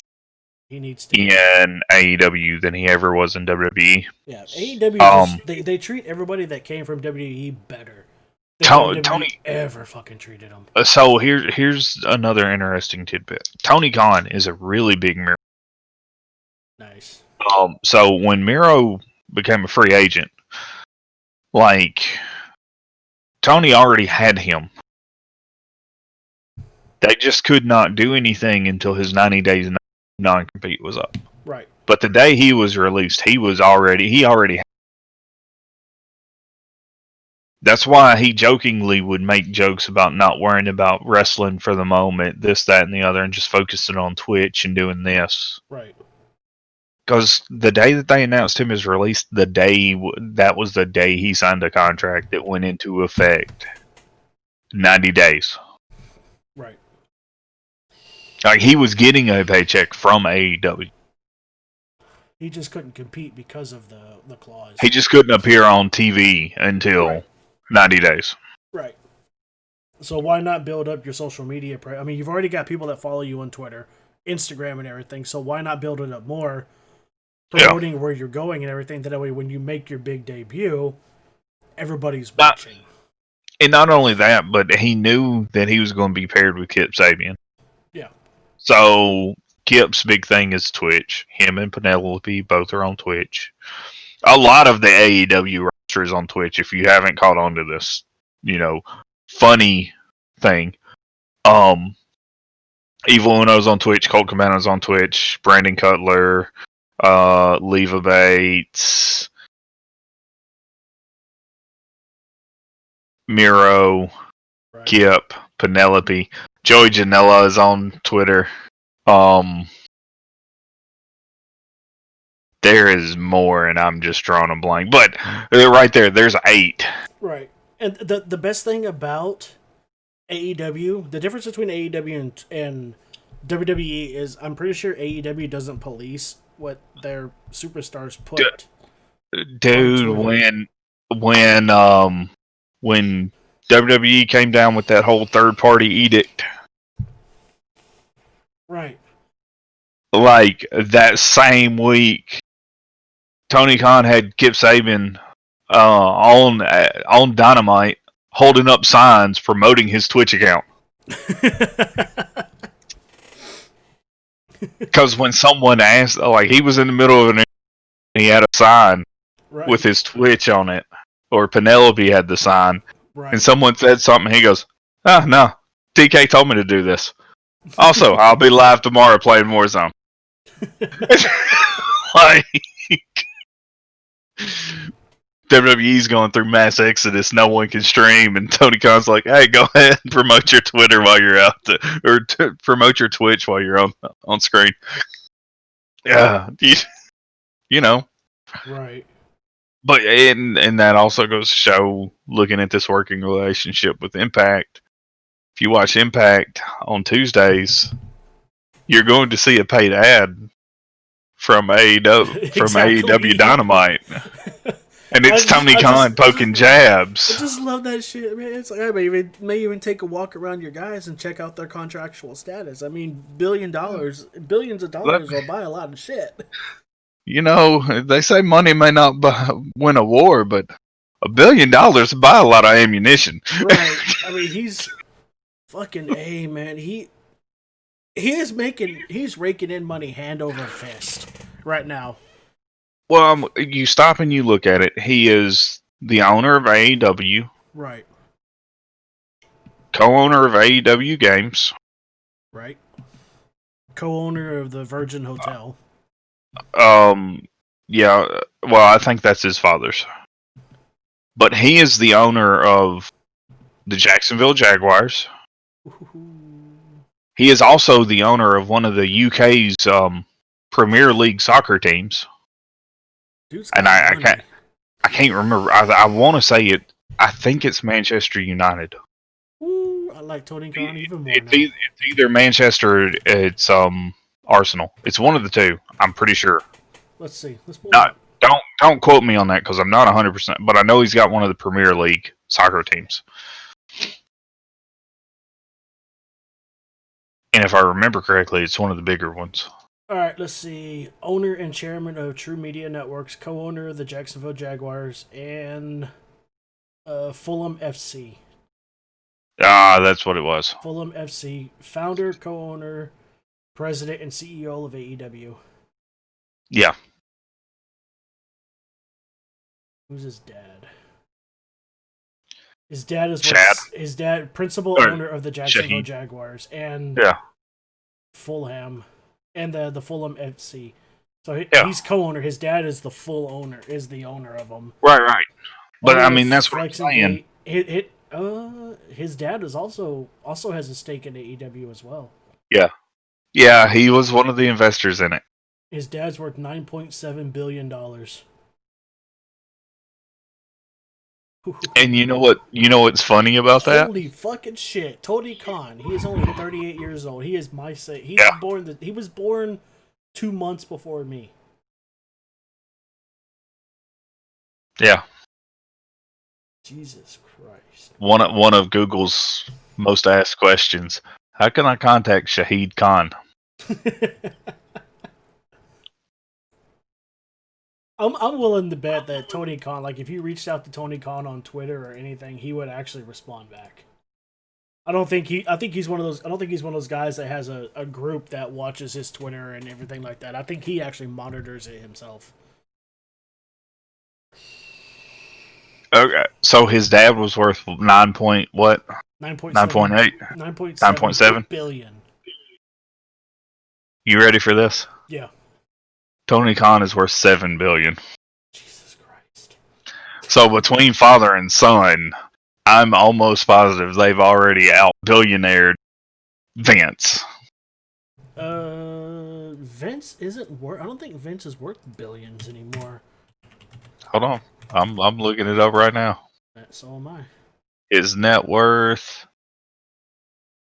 1.7. 1.7. As of March of 2020, net worth is 1.7 billion, which has probably gone down a lot since then. And Tony is sitting at 7 billion. Tony and his dad combined is like 16 billion. All right, hold on. This is going to be the interesting one.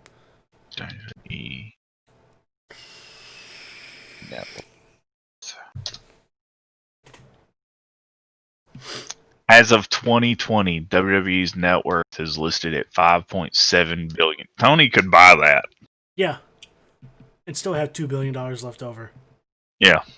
Tony could walk into WWE headquarters in New York and be like, so here's a check for $5 billion. I'm taking your company. And Vince would just be like, okay. Well, all right. I guess I'm no longer on the WWE. It's like, all right, good luck with your endeavors. I'm out of here. Bye. I'm going to finally go into retirement. Let's see. Randy Orton's in the ring. Jeff Hardy is coming out now. How much longer does Jeff Hardy have on his contract? I wonder.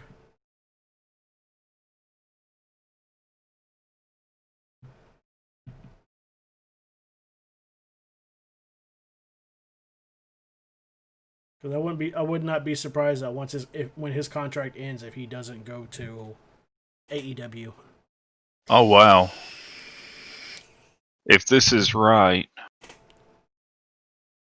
Forbes has AEW net worth at 2.2 billion. So their first year in the wrestling period. Yeah. They're worth 2.2 billion. Damn. Like they're 3 point something behind WWE 1 year in. Exactly.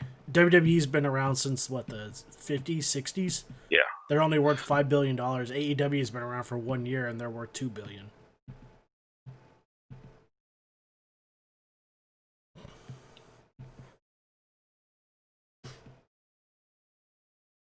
Yeah, I think AEW is going to be the new king, especially if they open the door up with Impact, Ring of Honor, New Japan. Vince is in trouble. It's going to be one of those things where the shareholders at that point are going to call for Vince's resignation. And Vince is going to have to step down and hand the company over to somebody else. Because he's running that company into the ground. Granted, he took it from a little mom and pop organization that his great grandfather had and built it to the dynasty that it is now. But at some point you gotta step down, just like his dad did. His dad realized, I can't do anything better for the company. You take over with the younger knowledge and you handle it. Vince is going to have to do that. He's got to hand the company, I hate to say it, over to Shane, Stephanie, and Triple H and let them build the company back up. That's the only way. And I hate to say I would see nothing wrong with that, because if Hunter was involved in running it, yeah, we would see an NXT versus AEW pay-per-view. Yes, we would. And that's hands just, down, because you see that's an interview. That's an interview straight from Hunter about WWE working with other companies. Right. As long as it was beneficial to both companies. Right. He doesn't see why it wouldn't. Why they wouldn't. Exactly. And I mean, it's baffling at this, the way the company is being run. But like I was trying to say, the sad thing is we're going to continue to have the Vince McMahon era of WWE probably until the dude is 6 feet under. So we started the show talking about the tribute show. Right. Mountain Dew. Yes. Is there any other way to drink Mountain Dew besides straight from the 2-liter bottle? Not at all. Is it cold? No, it's room temp. I drink room temp all day long. Actually, while we're on that subject real quick, I found something out today that I learned it on TikTok, that if you combine Sprite and Captain Morgan's rum, it tastes like a cream soda. Yeah.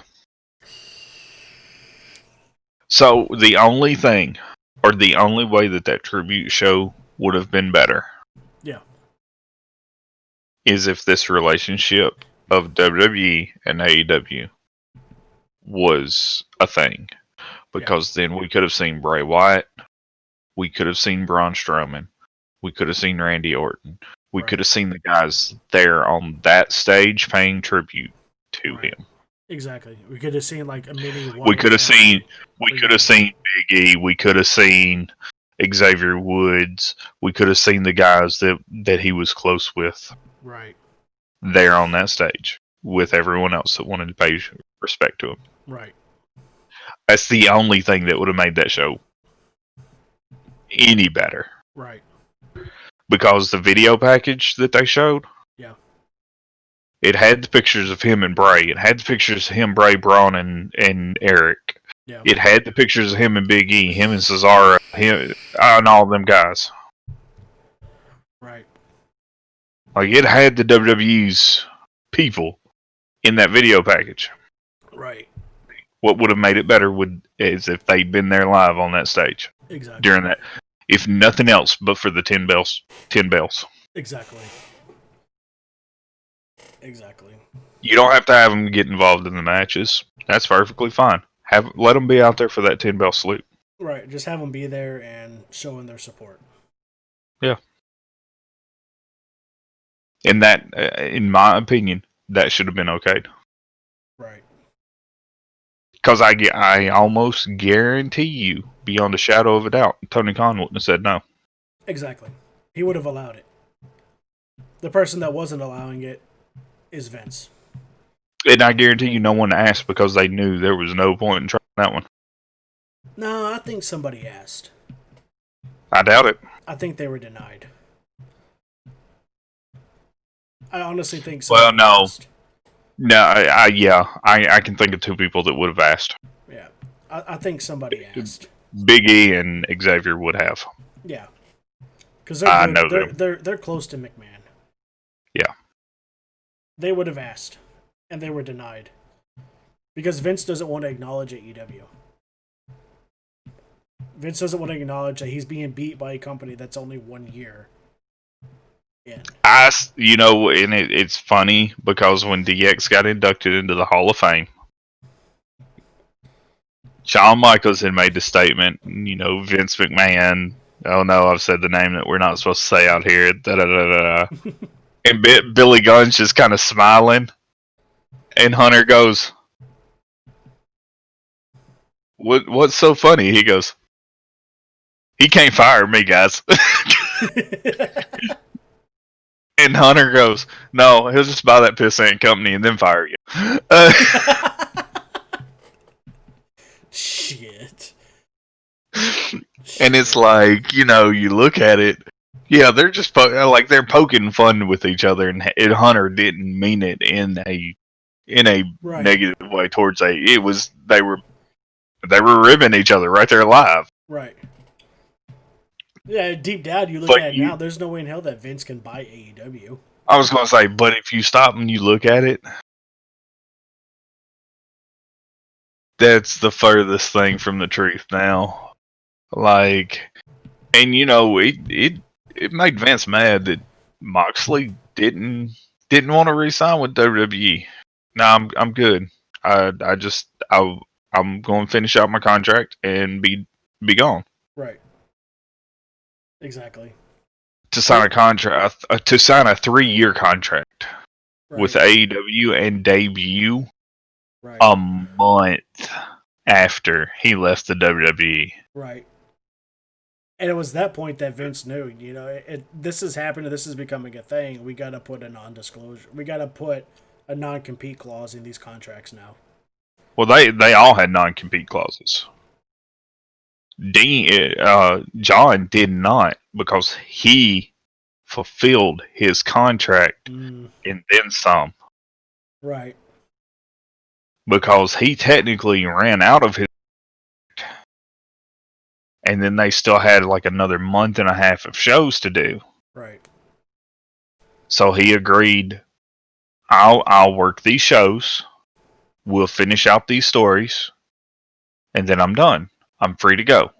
I'm free to go and do as I please. Right. Okay, deal. He was free to go and do as he pleased. He left. He announced that he was going to take part in New Japan's G1 Climax that year. He debuted for AEW at their very first pay-per-view, Double or Nothing, and dropped Chris Jericho in the center of the ring with the Paradigm Shift, and then he gave the Paradigm Shift to Kenny Omega on a stack of huge fucking poker chips, and then DVD'd him off of them. And walked out. Yep. He arrived, wrecked shit, and left. Right. That sounds like someone's t-shirt, doesn't it? Yep. And that's how it went. Now, speaking... Like, there's people... There's an image for this Thunderdome on pictures. There's a facial software that has the Young Bucks picture in it, has Cody Rhodes' picture in it, has Kenny Omega's picture in it, has Jon Moxley's picture in it. Faces that can't be shown on their boards, even though Kenny Omega has been shown on their board. Now What's in their product? Right. Now let's touch base on somebody we haven't seen in a while since he dropped the Universal Championship. Let's touch on Brock Lesnar. What do you think is going to happen with Brock Lesnar in 2021? I think you're going to get a surprise entry in the Rumble. Brock Lesnar? Mm-hmm. You don't think Brock's going to sign with AEW? No. His contract is technically up with WWE, and there's been no announcement of him re-signing with the company yet. I know it is. He's not going to go to AEW. Because he knows he's not going to get the money he will from Vince. And AEW is going to make him work. He'll get the dates. Like he'll get the limited schedule. Because they're already a limited schedule as is. Right. But he won't get the title and he won't get the money. Right. That he wants. And I have a feeling that he's already talked with Tony Khan. And I think Tony Khan said, if we put the belt, he's not. The thing is, the way, like you said it, when they track win-loss records, it all counts and everything. he's not going to fit in with AEW, especially if he's only doing part-time, because he's not going to get a championship match because he's not going to rank high enough in their ranking, being part-time. And I'm pretty sure Tony Khan told him that. And Khan probably told him, you're going to have to wrestle more. I'm gonna be honest. I don't think he's. I really do not think that he's had any conversation with Tony Khan. I don't, because I think he already knows. A, he's not going to get the money, Yeah. and B, he's not really going to fit their style. True. Because he's going to have to be there more. Brock knows that. Brock's smart. Like, I think he knows, A, I don't fit their style of wrestling. B, I'm not going to get the money that I want. I will get the schedule, and I will get the limited, Right. If I have to be at 4 pay-per-views, all they have is 4 pay-per-views. Right. If I only have to be at X amount of shows, this could work out. Right. But I'm not going to get the money that I get, that I'm going to get from Vince. Now, am I saying that maybe Brock didn't have his agent reach out to get some feeler? That way he could be like, Vince, AEW's interested in me. Right. What are you going to do to counter that? Exactly. I'm not saying he didn't do that, because I almost guarantee you that. Brock's agent, yeah, he probably contacted Tony Khan. Hey, I'm just kind of reaching out to see what kind of interest you might have in my client. Brock Lesnar. Tony Khan's probably like, none. Well, no. Tony probably said, there would be an interest if we could, figure out something that would work out for both parties. Yeah. Like, I don't think Tony would just straight out say no. Right. I mean, he would draw money. Because, I mean, I'll tell you right now, Lance Archer, Brian Cage, Powerhouse Hobbs, right there's 3 good matchups for Brock Lesnar. Right. All 3 of those would make good matchups, especially him and Brian Cage, because Brian Cage uses that F5. Yeah. I think those 2 big men would be amazing to watch. I think that they would put on a hell of a show. Well, not just that. Jake Hager, Wardlow. There's 2 more to add to that list. Yeah. Jake Hager is on the same path as an MMA competitor that Brock Lesnar was on. He's not been beat yet. Now let's move in. Theoretically, Brock Lesnar signs with WWE again. Back to another limited contract. Now, for the last 3 or 4 years that Lesnar has been with the WWE, he's had the advocate Paul Heyman with him. Paul Heyman is now with Roman Reigns in the family storyline, the bloodline. Where do they go with Brock Lesnar? Heyman would still be with him. So Heyman would be pulling double duty? Yep. You would either A, put Lesnar on Raw, and just have Heyman run double duty, which is possible right now. Right. We're taping, or we're all in the same building. We're here this day and this day. Heyman needs you here this day and this day. Okay, cool. And even then, with Lesnar on part-time, it wouldn't be every Monday night that he would be doing exactly. That. So. And then. And Heyman doesn't do a lot of talking for Roman Reigns. Roman Reigns does most of the mic work. He doesn't have to. So. Now, okay, I say he doesn't have to. He doesn't have to with Brock either. In all seriousness and all retrospect, he doesn't have to with Brock either. Brock can talk. Right. Brock showed that he can talk. He can cut a promo. He done it for the UFC, and he done a damn good job of it. There was no Paul Heyman there. Right. It was Brock Lesnar. I'm going to beat your ass, and you're going to know what's hitting you. Right. Okay, cool. I'm going to take my fist and I'm going to shove it down your throat. Right. I need to see this. Right. Like, Lesnar can talk. But Heyman can sell. Exactly. Heyman can go out and talk and react with other people, and it makes sense. Right. You send Brock out there to cut a promo with R-Truth. I saw that too. This shit was Does funny as it fuck. does it make sense?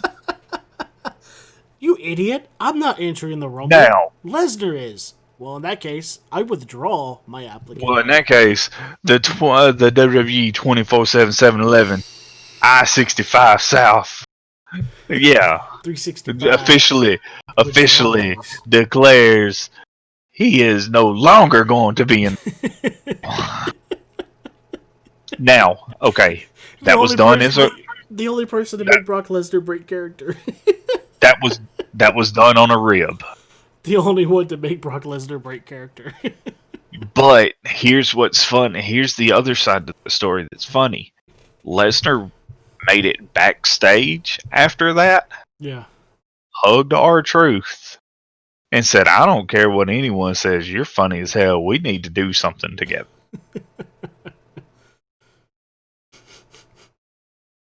Brock Lesnar wants to work with other people. It's not that Brock does not want to work with certain people. If they want to allow WWE him to. does not want him working Right. with. Here's my thing. You could have put Brock Lesnar, R-Truth, in a 1-month program. Right. Had R-Truth cutting all of these promos on Paul Heyman, and Brock Lesnar just standing there like, the hell is wrong with this dude? And it would have Get to a match. It would have made money. Get into a match. Have Lesnar squash him. No one would have been upset if Lesnar squashed him. Right. Because you know what you could have done? You could have had Lesnar squash him, and then have someone come out and try to take that 24/7 title. Right. And Lesnar take them out and put R-Truth over the top of them. Right. And then leave. Well, what would even been better is like have R-Truth come out there and have Lesnar and Paul Heyman standing in the ring, and R-Truth, get ready to square up against Paul Heyman, and then have Paul Heyman get out of the ring, and R-Truth's like, What's going on? What's going on? Yeah. I spent this entire time prepared for a match against Paul Heyman. I didn't prepare against you. You a big son of a bitch. Now, but that's what I'm saying. Like, you have... it doesn't have to be a serious match. Lesnar is an attraction. We all know this. We all embrace this. We all enjoy that. Right. That's the one thing about Lesnar most people enjoy. He's an attraction now. Right. And there's nothing wrong with that. The last, 10 years? Yeah. Undertaker, he was an attraction. When was he coming? Mania. Right. Did it matter if he worked any other matches? No. Nope. And you know why? Because we knew we were getting Mania, we were getting Taker, and someone was going for that streak. Right. And then after the streak was broke, we still knew we were getting Taker. Right. Now, yeah, he missed 1 or 2 after the streak was broke. I think he missed 1. He missed 1. But, and that's fine. But, we knew we weren't seeing Taker any other time than Mania. That's when we were going to see him in the ring. You would see him appear during, right around Survivor Series. Right. Because he would appear on SmackDown. Yeah. And he would normally have a face-off with the SmackDown team. That was like Taker's words of encouragement, even though he never really said anything. Right. But, I mean, you see what I'm saying there. Right. Like, realistically, no one has a problem with Lesnar being an attraction. The problem is Lesnar having the title and being an attraction. You can't pull that. No. We want the title. We want the title there. And we want the title defended. Right. You can't have the title on a part-time guy that's only there Now, for 3 shows a year. Now, do you want Lesnar? Do we want Lesnar? Yes, we want Lesnar. Even though we want to boo and cuss him. Right. We still want him in the ring. Right. Because I'm telling you right now, I want to see Lesnar and R-Truth. Do I know who's going to win? Yes. Is it going to be entertaining? Abso-fucking-lutely. Right. Just seeing Brock Lesnar like walking towards R-Truth and just R-Truth running around the fucking ring trying to get away from him. The match could be quicker than Lesnar and Goldberg at Survivor Series, for all I care. Shit. Give me I want to see the promos leading into the pay-per-view. Give me R-Truth versus Paul Heyman. Fuck, who cares? But as far as Lesnar goes, I think Lesnar will be a surprise at Rumble. What I want to see at Rumble is I want to see another Kofi Kingston miraculous save. Oh, now we got Hurt Business up against Lucha House Party.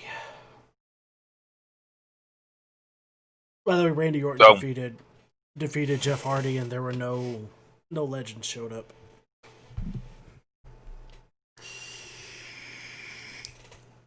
Yeah, but you still got about 20 to 30 minutes of show. Well, you've got... Yeah, this is probably going to be a short match. Because you still got McIntyre versus Keith Lee for the WWE Heavyweight Championship. So, yeah. It's going to be an interesting year in wrestling. I'm really going to be watching WWE to see what they do to try and compete with everything that's going on with AEW, Impact, New Japan. This year is really going to be all eyes on WWE to see how they compete. Now, I will openly also say, if WWE pulls more stuff like they did last week on Raw, they might have an entertaining show. Yeah. Pull in that cliffhanger. Right. To Raw. Right. That was good. Right. Now, have they touched on any of this Raw? I have no idea. I haven't listened to it, but right now they're mainly focusing on, Randy Orton being the legend killer, confronting all the legends and everything. They haven't really hinted on Bliss. And when Orton's match ended, everything, it ended normal, and then they went to commercial. So there were no lights going out, no Bliss showing up or anything like that. No Fiend, hints at the Fiend or nothing like that. So, right. I think this week, because it's Legends Week, I think they kind of let it die down a bit. But I'm going to say, if they don't make some sort of statement on it or bring it up at all, right, they're messing up. Right. Because if they don't, what, you're going to lose that heat. Right.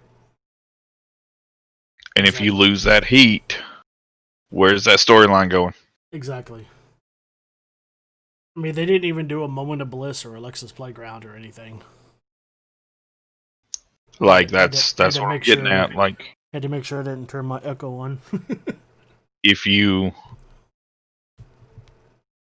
don't follow up on your storylines, right? Well, you can't. Well, not only that, but you can't blame the talent. Exactly. And if you can't blame the talent, who wrote the show? Exactly. That's going to be the writers. Who okayed the show? That's going to be the big man. Well, the big man's not going to take the blame, so guess who's going to get the blame? Right. You need to be consistent in your storylines. I'll be honest, that is WWE's biggest flaw: the inconsistency within the storyline. Right.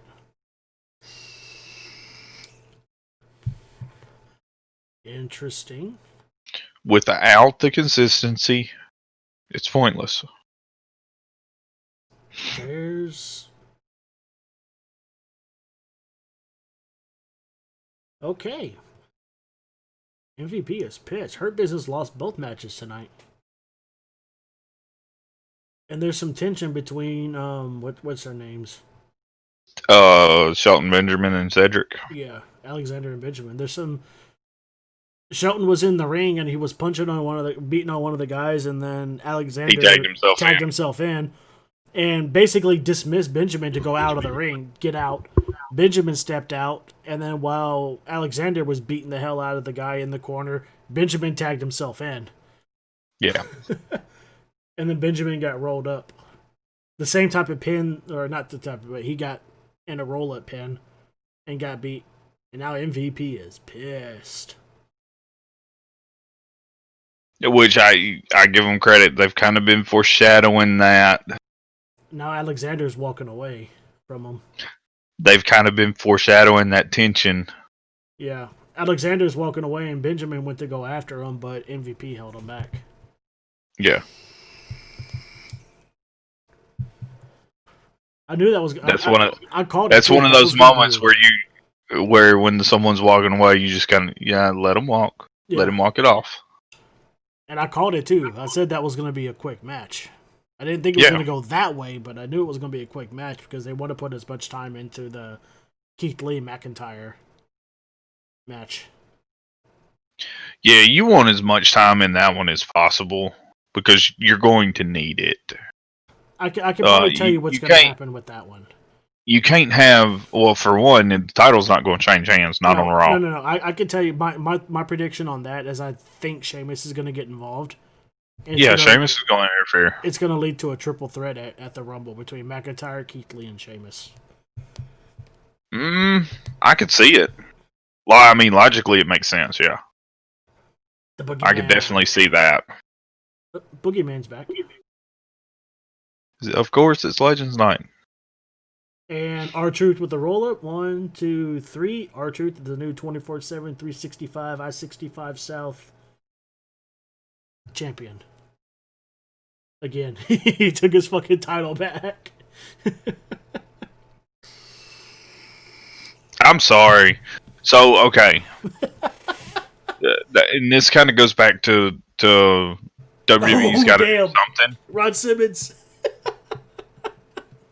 Ron Simmons is there. Damn. So, the 24/7 title. Yeah. That was created because networks were saying, hey, you need something new. You need to do something. Right. So they created a 24/7 title. Yeah. R-Truth has held that thing almost 100 times. Well, hold on. Wait a minute. I'm curious as to how many it has actually been. Hold on. R-Truth.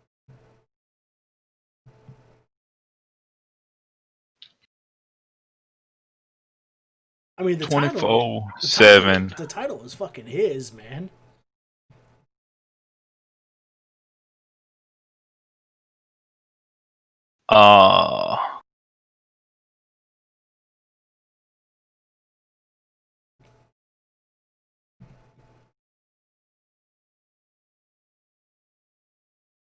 Okay, you ready? Okay. The title was created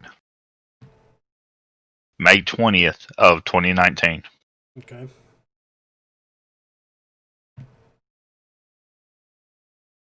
The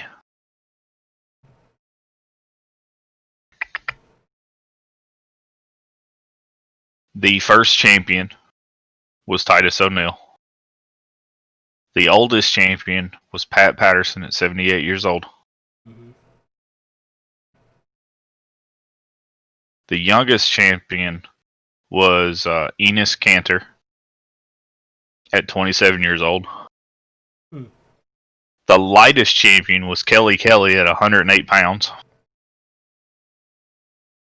The heaviest champion was the Revival at a combined weight of 446 pounds.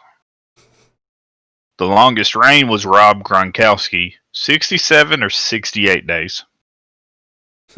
And right here it's got the most reigns, R-Truth, 43 reigns. Now, this 43 reign shows the date 1 November 9th. I know there was an instance where he did lose it and won it back again. Yeah. So I'm safely going to say we're roughly around 45 to 46 reigns. Yeah, because that probably doesn't take in the Gobbledygooker that won it, and then he took it back from the Gooker. Yeah, that's what I'm saying. So we know Survivor Series. I don't know that he lost at TLC, but I really don't remember seeing him featured in any of the backstage segments. Right. But you created a title because the network said, "Hey, we need something new." Yeah. And you created the 24/7 title, and let's face it, that is probably one of the ugliest titles there is. Right. It looks like it was a rush and a joke, which is not normal for WWE titles. Right. Like, I mean, look, it's fucking green. Well, I mean, Why? you also Why is it green? Look at the hardcore title. It looks like they just took a sledgehammer to an old World Heavyweight Championship, put some duct tape on it, and gave it to Mick Foley. Which, by the way, but that kind of made sense. Speaking of Mick Foley, he just announced today on Facebook that he had COVID-19 and has recovered. Yeah, he ended up with it like 2 weeks ago. Yeah, he said that he let his guard down in a couple signings that he did and contracted it. But he did say he had mild symptoms and everything, so... Yeah. Now, the Hardcore Championship made sense. A, it went to Mick Foley, who's a hardcore legend. B, it was their way to get into the hardcore wrestling at the time. Right. The 24/7 Championship just kind of came out of nowhere. And it is a ripoff of the 24/7 rule to the hardcore title. Right. It was treated as a joke. Yeah. And it's upheld as a joke, but it's one that the people like. Like, here's what's funny about it. One of the StarCasts, Cody and the Young Bucks did a Q&A. Right. And something was asked about titles. And one of the Young Bucks goes, "Well, I know one thing. Our titles are at least good." Right. And then, like, everyone started laughing, and Cody goes, "I didn't say it this time." And, like, as soon as he said that, everyone kind of looked at him. He goes, "Come on. Y'all saw that 24/7 championship. I felt bad for Mick Foley having to hold that thing up." And it was like that. Everyone just looked at Cody and they go, "Hey, this is your Cody Rhodes moment. Go ahead." He goes, "Not okay. There's not really anything nice I can say about that. But come on, guys. What do we think about Randy Orton? He's a great guy, isn't he?" Like, so Keith Lee comes out. He wasn't wrong on that championship, though. Right. So on Raw right now, Keith Lee comes out. And all of the legends are on the entry ramp for Keith Lee. Hogan, IRS, Slaughter's there, Booker T, Big Show, bunch of the women wrestlers. Not Cornette, Jimmy Hart? Is that probably there? If Hogan's there. Yeah, Jimmy Hart's up there. Who the hell was the Indian wrestler? Tatanka. He's up there as well. There's a lot of them. About 15 or 20 of them. But they're out there for Keith Lee's entrance? Yeah. They're just standing on the entry ramp. Keith Lee walked right, like they had like a little gap, and he walked right through them, and then he fist bumped a bunch of them when they went to the ring. For his match against McIntyre. Like, McIntyre came out, there was nobody in the entrance ramp, and went to commercial, came back from commercial, Keith Lee come out and walked through all the legends. That makes absolutely no sense. Again, make your shit make sense. And now they're all sitting, they have chairs, they're all sitting up on the entrance ramp now.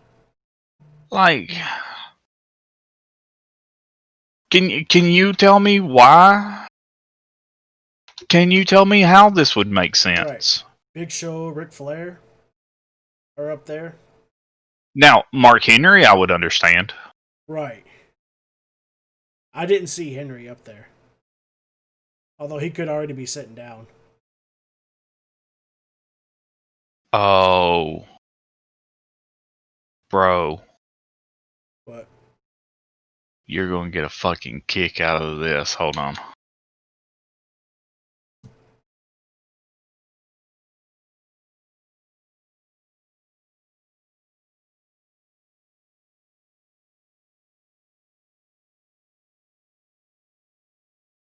Don't say anything about this on there.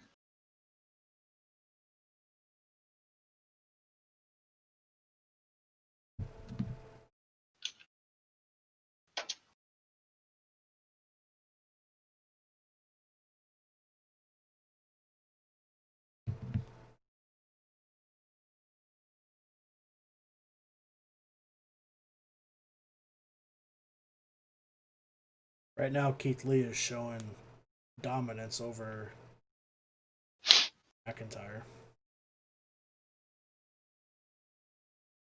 I think these two would have a good feud if they actually continue the storyline. Oh, if they'd give it, if they'd give them. If they give them the green light. If they don't bring Sheamus into the mix, I think this would be a good storyline. Without a doubt. And you could even, I could even see McIntyre dropping the title to Lee at. Except Lee just botched a leapfrog. But he recovered pretty well. Like, he went to jump over McIntyre, but McIntyre didn't go low enough, so he kind of got tripped up on him. Mm-hmm. But he recovered pretty well by dropping down to the ground for McIntyre to run over him. This is an interesting post on WWE's YouTube. Uh-oh. 5 superstars who will become champion in 2021. Is Keith Lee one of them? No, but thumbnail's Matt Riddle. Nice. With the WWE Championship.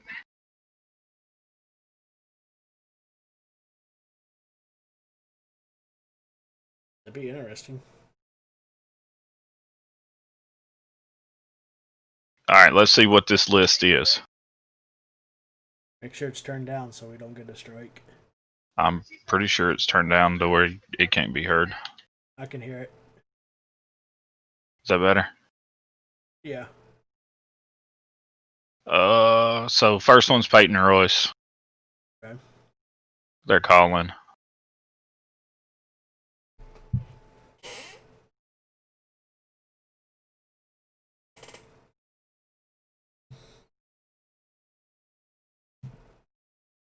Dominic. Mysterio. Mm-hmm.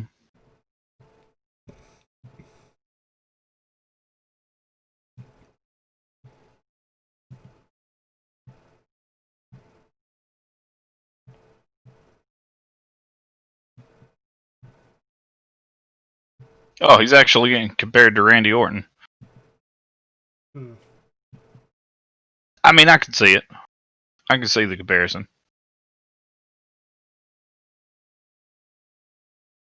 Kyle O'Reilly. Mm-hmm. That one's kind of given. Yeah, we could probably see that coming up Wednesday.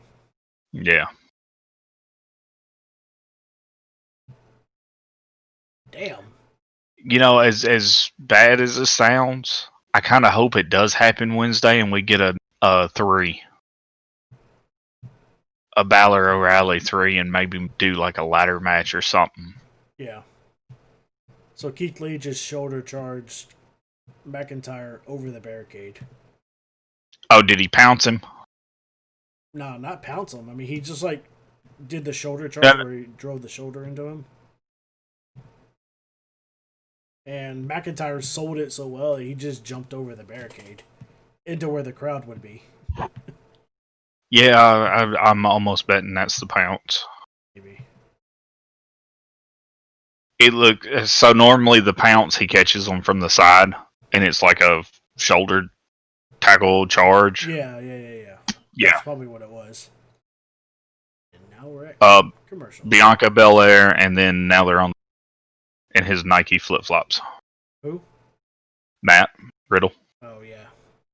and his Nike flip flops. Oh Lord. Hey, look, I'm gonna be honest.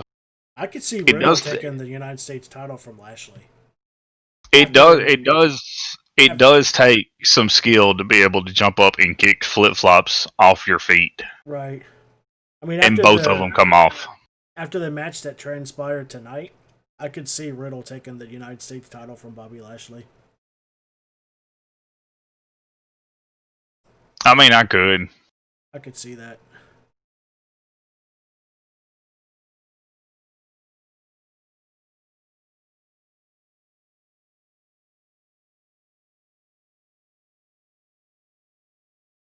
Bingo. They just posted it.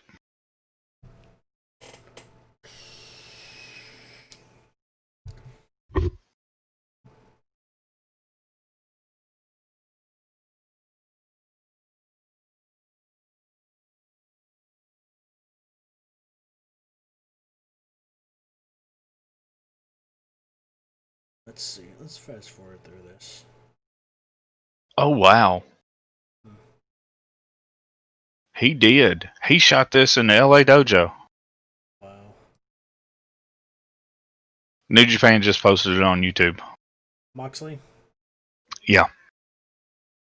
Nice. You know, one thing I hate about Hulu Live is I can't fast forward through the commercials. Yeah. Even on a recorded show. I'm like, it's DVR. I'm supposed to be able to fly past the commercials. I don't want to watch this stuff. We got 40 seconds left. I'm going to skip to the end of the match because I want to see who wins this. So here's another so Jon Moxley wrestles in New Japan, right? Yeah. He has the nickname in New Japan as the Death Rider. Okay. His finishing move is the paradigm shift, the double arm DDT that he does. Right. But they call it the Death Rider. Hmm. Why do they not just call it the paradigm shift? Don't know. But John, this is also the only place Jon Moxley has a nickname. Didn't he used to wrestle in New Japan before he... No, this is his, like, when he left WWE, this was his first venture overseas. No, I mean before WWE. No, yes, that's what I'm saying. Okay. Never wrestled Japan until after WWE. Okay. That's finally when he got to where he could venture to. So where was to he the before Orient. WWE? Ring of Honor or Impact? Neither. So he just went straight into WWE in the NXT No, he was an indie. indie. He wrestled CZW, IWA Mid South. He was, oddly enough, he was more of a deathmatch wrestler. And they signed him because he had a buzz. He was a similar situation as CM Punk. Only CM Punk wasn't a deathmatch indie wrestler. Right. But they signed CM Punk because he had a buzz. And then they didn't know what to do with him. They did the same with Jon Moxley. Right. And like, because there's matches where Jon Moxley was getting hit across the damn forehead with a reciprocating sawzall. It's on YouTube. You can find it. Damn. Or if it wasn't a sawzall, like one of those electric turkey knives. Yeah. Carving knife. You can get hit with one of those handheld carving knives. Yeah, like the thing for me, 2021. I want to see more wrestling shows with fans, limited or not, Right. with real people. Don't give me this BS. Piped in crowd noise. Right. Now I'm saying doing it all the time. No, but do it for your big events at least. Right. You know, WWE should at least do it for their big events, and then do the Thunderdome for still use the Thunderdome and use it, in their the setting for Raw and SmackDown. Right. I think NXT is perfect the way it is. It's half and half. Yeah. But there's no piped in crowd noise, and there doesn't need to be. Right. So, an update on the McIntyre Keith Lee. McIntyre goes for a Claymore kick. Keith Lee counters it, grabs the foot, and drops him. Picks him up off the ground, goes for a Spirit Bomb. McIntyre reverses the Spirit Bomb, runs off the rope, and lands a Claymore kick for the win. So McIntyre retained. Damn good finish. The legends are up on the stage clapping. McIntyre's still the champion. Again, that still makes no sense. And he's showing respect to Keith Lee. I'm just saying. In the ring. See, that's what I like about McIntyre. When he gets into a good feud, he shows respect to the person he's against. Instead of standing over him and gloating like others do.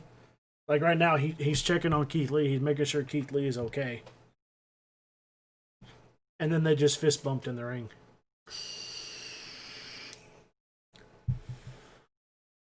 So that was a good match. Good ending. Let's see if they ended at that or if Keith Lee does something. But McIntyre's got a mic. I don't know what he's saying. I can turn captioning on, I think. Don't want to unmute it. Subtitles. English. Let's see, what does he say? A lot of respect. He hasn't said anything.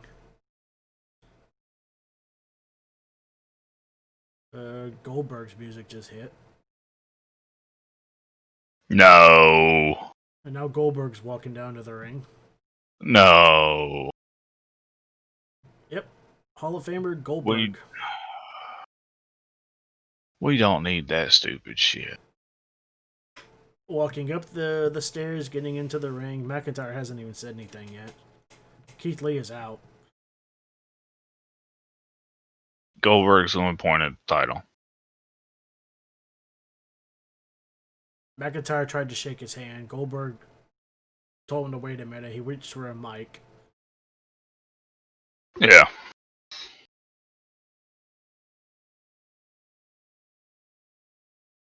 You know, I was in the back and I was thinking... I still got it. No, you don't. There couldn't be a better representative to be the WWE champ. You got size, you got speed, you got athleticism, but the one thing that you don't got is respect.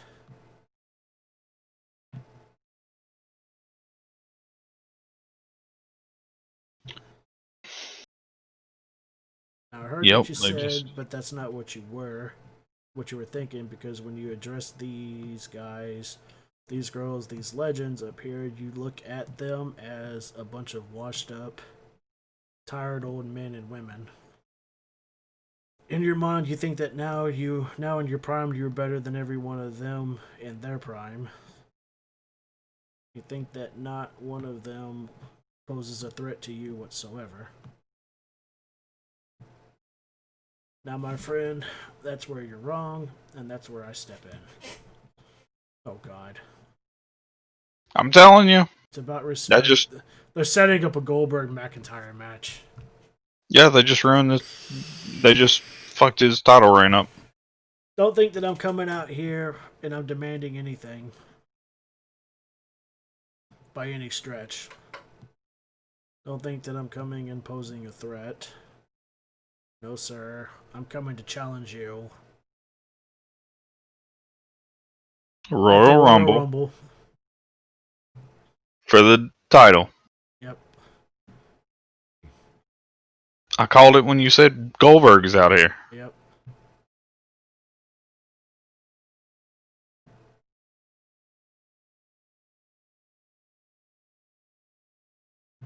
Fucking ridiculous.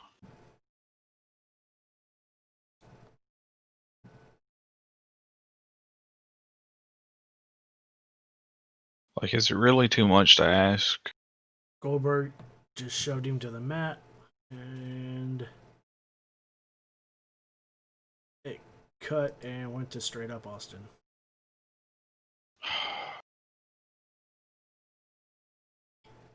Like they cut it off.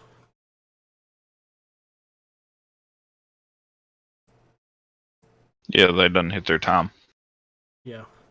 So you catch Goldberg shoving him to his ass, and then it cuts. And goes to straight up Steve Austin. So yeah. So there you have it, folks. Royal Rumble 2021. It looks like McIntyre versus Goldberg for the title. Pass. Sigh. That's fucking... That's a wrap. That's bullshit. Alright. Vince, you suck. Get better writers or fucking give it to somebody else. That's all I gotta say.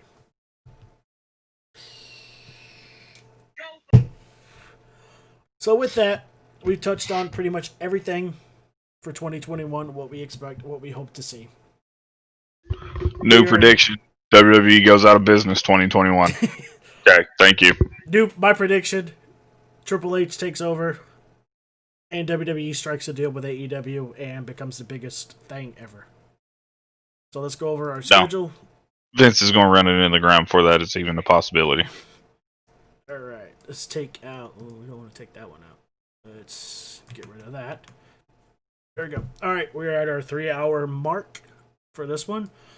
Schedule is up. Next week, we will be discussing Paul Heyman, the life, the career, all the way back from his humble beginnings to what he is now. 118, we're touching on stables in wrestling over the years. 125, we still ain't got nothing scheduled for that yet, so we're going to have to figure that out. We'll discuss more on that. And then February 1st, 2021, we will be given our Royal Rumble review of the pay-per-view that takes place the day before. So with that, again, I am 617. You can catch me streaming here on twitch.tv/617. SEV3N is how that 7 is spelled. I'm a variety streamer. Look for me to be streaming more World of Warcraft coming up.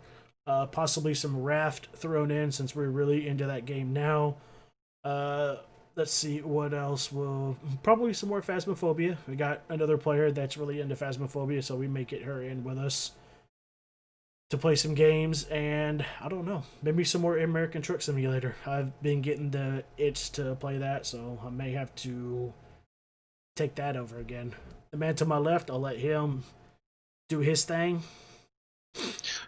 I'm Puppet. You can find me at twitch.tv/PuppetMaster2191. You can also find me at YouTube. Same thing. Right. I've not streamed in a little over a month and probably a month and a half. This is actually my first stream in about a month. But I will either be streaming on Twitch or YouTube. I've not decided yet. Once I decide, there will be an announcement made about that. But you can find me here every day. That is, well, I guess technically, I have been streaming for the podcast. Technically you have, but you haven't been live on your page. I've not been live on my page playing games. It's just been more playing games in private for right now. Recharge. Skills, getting ready to go live again. It's more of a recharge, burnout thing. But you can find me there. You can find us at SAP Wrestling on YouTube. On YouTube, you can catch our past broadcasts on there as well. Uh-huh. And with this podcast, we are going to try and venture into an audio version somewhere. Once we get that, we'll send a tweet out and you can check that out and everything, and we'll advertise that once we get that set up and whatnot. So, for those of you now comes my favorite part of the thing. I'll let you do that. That's your favorite part. So, for everyone that's watching this on YouTube, please don't forget to subscribe, like, ring the notification bell, leave a comment. Helps us out. Please, thank you. We love you all. And we will catch you next week for our Paul Heyman podcast. Peace. I can't wait. It's going to be fun. It Adios, is. everybody.